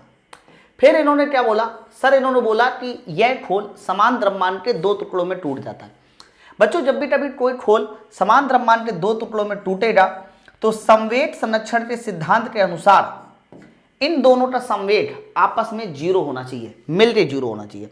और संवेग तभी जीरो होगा जब एक संवेग अगर राइट साइड है दूसरा मोमेंटम लेफ्ट साइड होना चाहिए। और बच्चों दोनों मोमेंटम का जो योगफल होना चाहिए वो जीरो होना चाहिए। ओके भाई, एक पॉजिटिव दूसरा नेगेटिव। अब द्रव्यमान समान है, इन्होंने बोला द्रव्यमान समान है, तो द्रव्यमान समान है बच्चों तो इनकी वेलोसिटी भी समान होनी चाहिए। श्योर है, तभी मोमेंटम समान हो पाएगा, है ना। तो एक ही दिशा में नहीं, समान वेग से विपरीत दिशा में, यस, ऑप्शन नंबर डी के साथ आंसर जाएगा। ऑप्शन नंबर डी, समान वेग से विपरीत दिशा में मोशन करेंगे। क्योंकि विपरीत दिशा में मोशन करेंगे तभी इनका नेट मोमेंटम जीरो होगा भाई, एक पॉजिटिव दूसरा नेगेटिव। चलो आगे देखिए, एक ट्रक गति v से 2v हो जाता है। मतलब इन्होंने बोला एक ट्रक की गति वेलोसिटी v से 2v हो जाता है। इस दौरान किया गया कार्य त्वरण की प्रक्रिया है। Work done during this process of the acceleration is, है ना, ठीक है, वेलोसिटी डबल हो जाता है। तो इसे विश्राम से v तक त्वरित होने में किया गया कार्य 3 गुना होगा। ठीक है, कार्य पूछ रहा, कोई बात नहीं। अब मुझे बताइए जरा, अगर मैं पूछूं कार्य क्या होता है तो बच्चों कार्य होता है गतिज ऊर्जा में परिवर्तन। बताओ, तो अगर इसकी वेलोसिटी v है और बाद में 2v हो गई तो गतिज ऊर्जा में कितना परिवर्तन होगा, तो कह देना वेलोसिटी सर डबल हुई। इसका मतलब गतिज ऊर्जा में परिवर्तन 3 गुना होगा। कैसे 3 गुना हुआ सर? सर वेलोसिटी डबल हुई v का स्क्वायर, तो आप कह सकते हो पहले वेलोसिटी v थी बाद में वेलोसिटी 2v, तो गतिज ऊर्जा कितनी गुनी हो जाएगी सर? गतिज ऊर्जा 4 गुनी हो जाएगी। 4 गुने का मतलब परिवर्तन कितना हो जाएगा सर? 3 गुना हो जाएगा। तो इसे विश्राम में v तक त्वरित होने के लिए किया गया कार्य 3 गुना होगा। 3 times as work done in acceleration it's from rest to v। नहीं, इसे आराम से v तक त्वरित होने में किया गया कार्य समान होगा। इसे विश्राम से v तक त्वरित होने में किया गया कार्य 4 गुना होगा। और इसे विश्राम से v तक त्वरित होने में किया गया कार्य से कम होगा। मतलब इस प्रक्रिया में जो कार्य है वो 3 गुना है। तो विश्राम से v तक, विश्राम से v तक, अच्छा विश्राम से v तक मतलब ये ऐसे। तो बच्चों पहले गतिज ऊर्जा 0 थी, बाद में गतिज ऊर्जा कुछ ना कुछ हो जाएगी, है ना, बाद में गतिज ऊर्जा कुछ ना कुछ हो जाएगी। तो बाद में गतिज ऊर्जा मैं k मान लेता हूं, तो k माइनस 0 k। इसका मतलब ये हुआ कि ये वाला जो वर्क डन है या ये वाली गतिज ऊर्जा परिवर्तन है वो 3 गुना है। तो इसे विश्राम से v तक त्वरित होने में किया गया कार्य का 3 गुना होगा। ये इसका सही आंसर है, ऑप्शन नंबर 8। भाई यहाँ k है तो यहाँ 3 गुना। ओके, अब बाकी इसे आराम से v तक का कार्य समान होगा, गलत है भाई। आप बताओ 0 से v तक इन्होंने बोला है कि जो भी हमारा किया गया कार्य है वही कार्य v से 2v में होगा, है ना। ये दोनों कार्य बराबर कहा जा रहा है, नहीं सर गलत है। आप लैंग्वेज आई थिंक नहीं समझ पा रहे, मैं लैंग्वेज समझा देता हूँ पूरे सवाल की। पूरे सवाल की लैंग्वेज ये कह रही है, पूरे सवाल की लैंग्वेज ये कहा जा रहा है कि अगर मैं इसकी वेलोसिटी को 0 से v वाली वेलोसिटी को में टीआर 0 से v वेलोसिटी करने में टीआर टार W1 है और v से 2v करने में टीआर टार W2 है। तो W2 जो है W1 जो है मतलब W2 जो है वो W1 के सापेक्ष कैसा हो रहा है, ये क्वेश्चन है।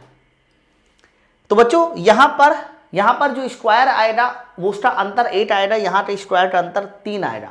भाई यहां पर टीआर टार जो होगा वो सिर्फ और सिर्फ डेल्टा टे या टे के बराबर होगा या डेल्टा टे ही मान लो, और यहां पर 3 डेल्टा टे के बराबर होगा, इसीलिए इसका आंसर ऑप्शन नंबर 8 के साथ जाना चाहिए।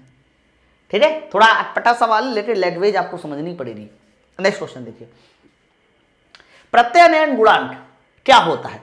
तो याद करो प्रत्यानयन गुणांक की मैंने परिभाषा बताई थी, फॉर्मूला भी बताया था, E बराबर होता है minus relative velocity after collision divide by क्या होता है, रिलेटिव वेलोसिटी बिफोर कोलिजन। बताओ, relative velocity after collision divide by relative velocity before collision, है ना। तो अंतिम से प्रारंभिक सापेक्ष वेग अनुपात, अंतिम से प्रारंभिक, यही सही हो गया सर, अंतिम से प्रारंभिक सापेक्ष वेग अनुपात, इसी को प्रत्यानयन गुणांक कहते हैं। ऑप्शन नंबर 8 के साथ। नेक्स्ट क्वेश्चन देखिए, 50 किलोग्राम का एक पिंड 10 मीटर पर सेकेंड के वेग से उसी द्रव्यमान से स्थिर पिंड से टकराता है, टकराने के बाद दोनों एक दूसरे के सट के चलते हैं, तब वेग का मान क्या होना है? ये सवाल अच्छा है। देखो 50 किलोग्राम का एक पिंड है और ये पिंड 10 मीटर पर सेकेंड की वेलोसिटी से चल रहा है। 50 किलोग्राम का एक पिंड कितनी वेलोसिटी से चल रहा है सर? 10 मीटर पर सेकेंड की वेलोसिटी से चल रहा है, 10 मीटर पर सेकेंड की। ठीक है, फिर देखिए क्या बोला जरा, उसी द्रव्यमान के स्थिर पिंड के साथ टकराता है। द्रव्यमान वही है, द्रव्यमान वही है, लेकिन द्रव्यमान वही है, लेकिन कैसा पिंड है सर? ये एक स्थिर पिंड है, द्रव्यमान वही है लेकिन ये स्थिर पिंड है, यानी यहां पर वेलोसिटी हो जाएगी 0। फिर देखिए क्या है, टकराने के बाद दोनों एक दूसरे से सट कर गति करते हैं। मतलब जब ये दोनों टकराते हैं ना, टकराने के बाद दोनों एक दूसरे से कैसे गति करते हैं सर? सट के गति करते हैं, यानी दोनों एक दूसरे के साथ चिपट जाते हैं। तो बताइए उस वेग का मान बताइए जब वो चिपट के चलेंगे, वी डैश। ये क्वेश्चन है। तो इसमें भी आप मोमेंटम कंजर्वेशन लगा दीजिए, खटाक से आंसर आ जाएगा। पहले मोमेंटम बराबर बाद का मोमेंटम। तो पहले मोमेंटम हो जाएगा बच्चों 50 गुणे 10, यहाँ का मोमेंटम हो जाएगा 50 गुणे 0। सर यहाँ का मोमेंटम हो जाएगा 50, इन दोनों का द्रव्यमान टोटल योगफल 100 और यहाँ की वेलोसिटी v डैश, बस। ठीक है, तो आप मुझे बताइए यहाँ से v डैश कितना आएगा? तो जो मुझे नजर आ रहा है v डैश का मान, ये कितना हो जाएगा सर? ये 500 बटे 100, 5 मीटर पर सेकेंड आ गया।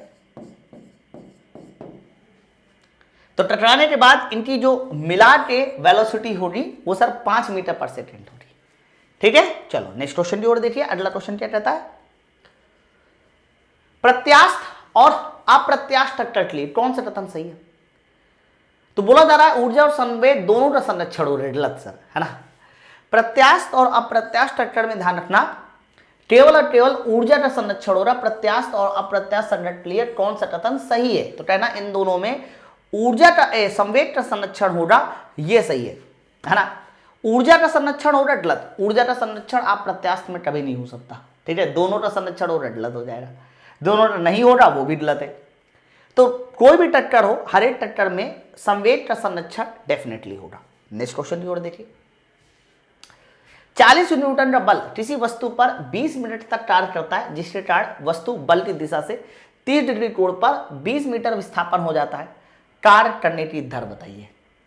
तो बच्चों कार्य करने की हम दर बाद में निकालेंगे, पहले तो कार्य निकाल ले। तो कार्य बराबर क्या होता है? बल गुणे विस्थापन इंटू कॉस थीटा, यही होता है। पहले हम कार्य निकाल ले। तो बल कितना है सर? 40 न्यूटन, विस्थापन कितना है? 20 मीटर, और एंगल कितना है? cos 30, और cos 30 कितना होता है? √3/2। बताओ, तो यहां से फाइनली मुझे कार्य पता चल जाएगा। 4 दूनी 8 यानी 800 बटे 2, 400√3, ये तुम्हारा कार्य आ गया। सर 400√3 कार्य आ गया, तो बताइए जल्दी से पावर कितनी होगी? तो कह देना पावर बराबर क्या होता है? कह देना पावर बराबर होता है वर्क अपॉन टाइम। टाइम कितना है सर? टाइम है 20 मिनट, लेकिन 20 मिनट को सेकंड बना लीजिए, 20 गुणे 60 कर लीजिए, है ना। अब आप देखिए जल्दी से आंसर कितना हो जाएगा। तो कह देना आंसर निकालना है तो 2 जीरो से 2 जीरो कैंसिल कर दीजिए, ऊपर 4 नीचे 6 दूनी 12, 4 ती 12, 3 डिवाइड बाई √3, ये भी आ जाएगा √3, पावर तुम्हारी √3 वॉट आ गई। √3 का कोई आंसर नहीं है? नहीं, देखो यहां मिस्टेक कर दी हम लोगों ने, ऊपर सर √3 है और नीचे 3 आएगा, 1/√3 पावर आएगी, 1/√3 पावर आएगी, ठीक है। अब 1/√3 कितना आएगा सर? 1 तो बिल्कुल नहीं होगा, 0.75 भी नहीं होगा क्योंकि 3/4 होता है, 0.6 भी नहीं होगा क्योंकि 0.6 हो जाएगा 3/5, है ना। 1/√3 0.57 ही होगा। वैसे 1/√3 याद भी कर लो, 1/√3 होता है 0.577, याद रखिएगा, ओके। ये 1/√3 का मान होता है। और इसी तरह से 1/√2 का मान भी याद कर लो, 1/√2 का मान होता है 0.707। भाई √2 √3 पता है, उल्टा राज निकाल सकते हो, लेकिन डायरेक्ट याद कर लो, कभी कभी काम आ जाता है ना। नेक्स्ट क्वेश्चन देखिए, ये वाला सवाल इंपॉर्टेंट करना, ये जंजीर वाला सवाल है, मैंने इसका कॉन्सेप्ट आपको बता रखा। एक समरूप जंजीर जिसकी लंबाई L है, द्रव्यमान M है, एक चिकनी मेज में पड़ी है, इसका 1/3 भाग सरसत्व ऊर्ध्वाधर नीचे की ओर लटक रहा है। कितना भाग? 1/3 भाग लटक रहा है। बच्चों ध्यान से सुनना, इसका 1/3 भाग लटक रहा है। जैसे कि ये जंजीर है, जंजीर का बात आइए कितना भाग लटका हुआ है? 1/3, यानी mg/3 भाग लटका हुआ है। ये देखो, तो बोला जा रहा है कि इस लटके हुए भाग को ऊपर खींचने में कितना कार्य करना होगा, है ना। तो 1/3 भाग लटका हुआ है, यानी द्रव्यमान भी 1/3 हो जाएगा, भार भी 1/3 और लंबाई भी देखो 1/3। एक लड़का यहां खड़ा हो जाता है और कहा जाता है इसको खींचो बेटा, ये खींचता ऊपर, तो बताइए कार्य कितना होगा। तो ऐसे सवालों में याद करो, मैंने आपको कहा था एवरेज फोर्स इनटू विस्थापन x रखते हैं। तो पहले कितना कार्य करना होगा? तो कह रहा पहले तो भैया पूरा mg खींचना होगा और बाद में mg/3 पूरा, बाद में 0 कार्य करना होगा, 0 mg खींचना होगा बटे 2, यही एवरेज है भाई। पहले mg/3 + 0/2 और लंबाई कितनी है?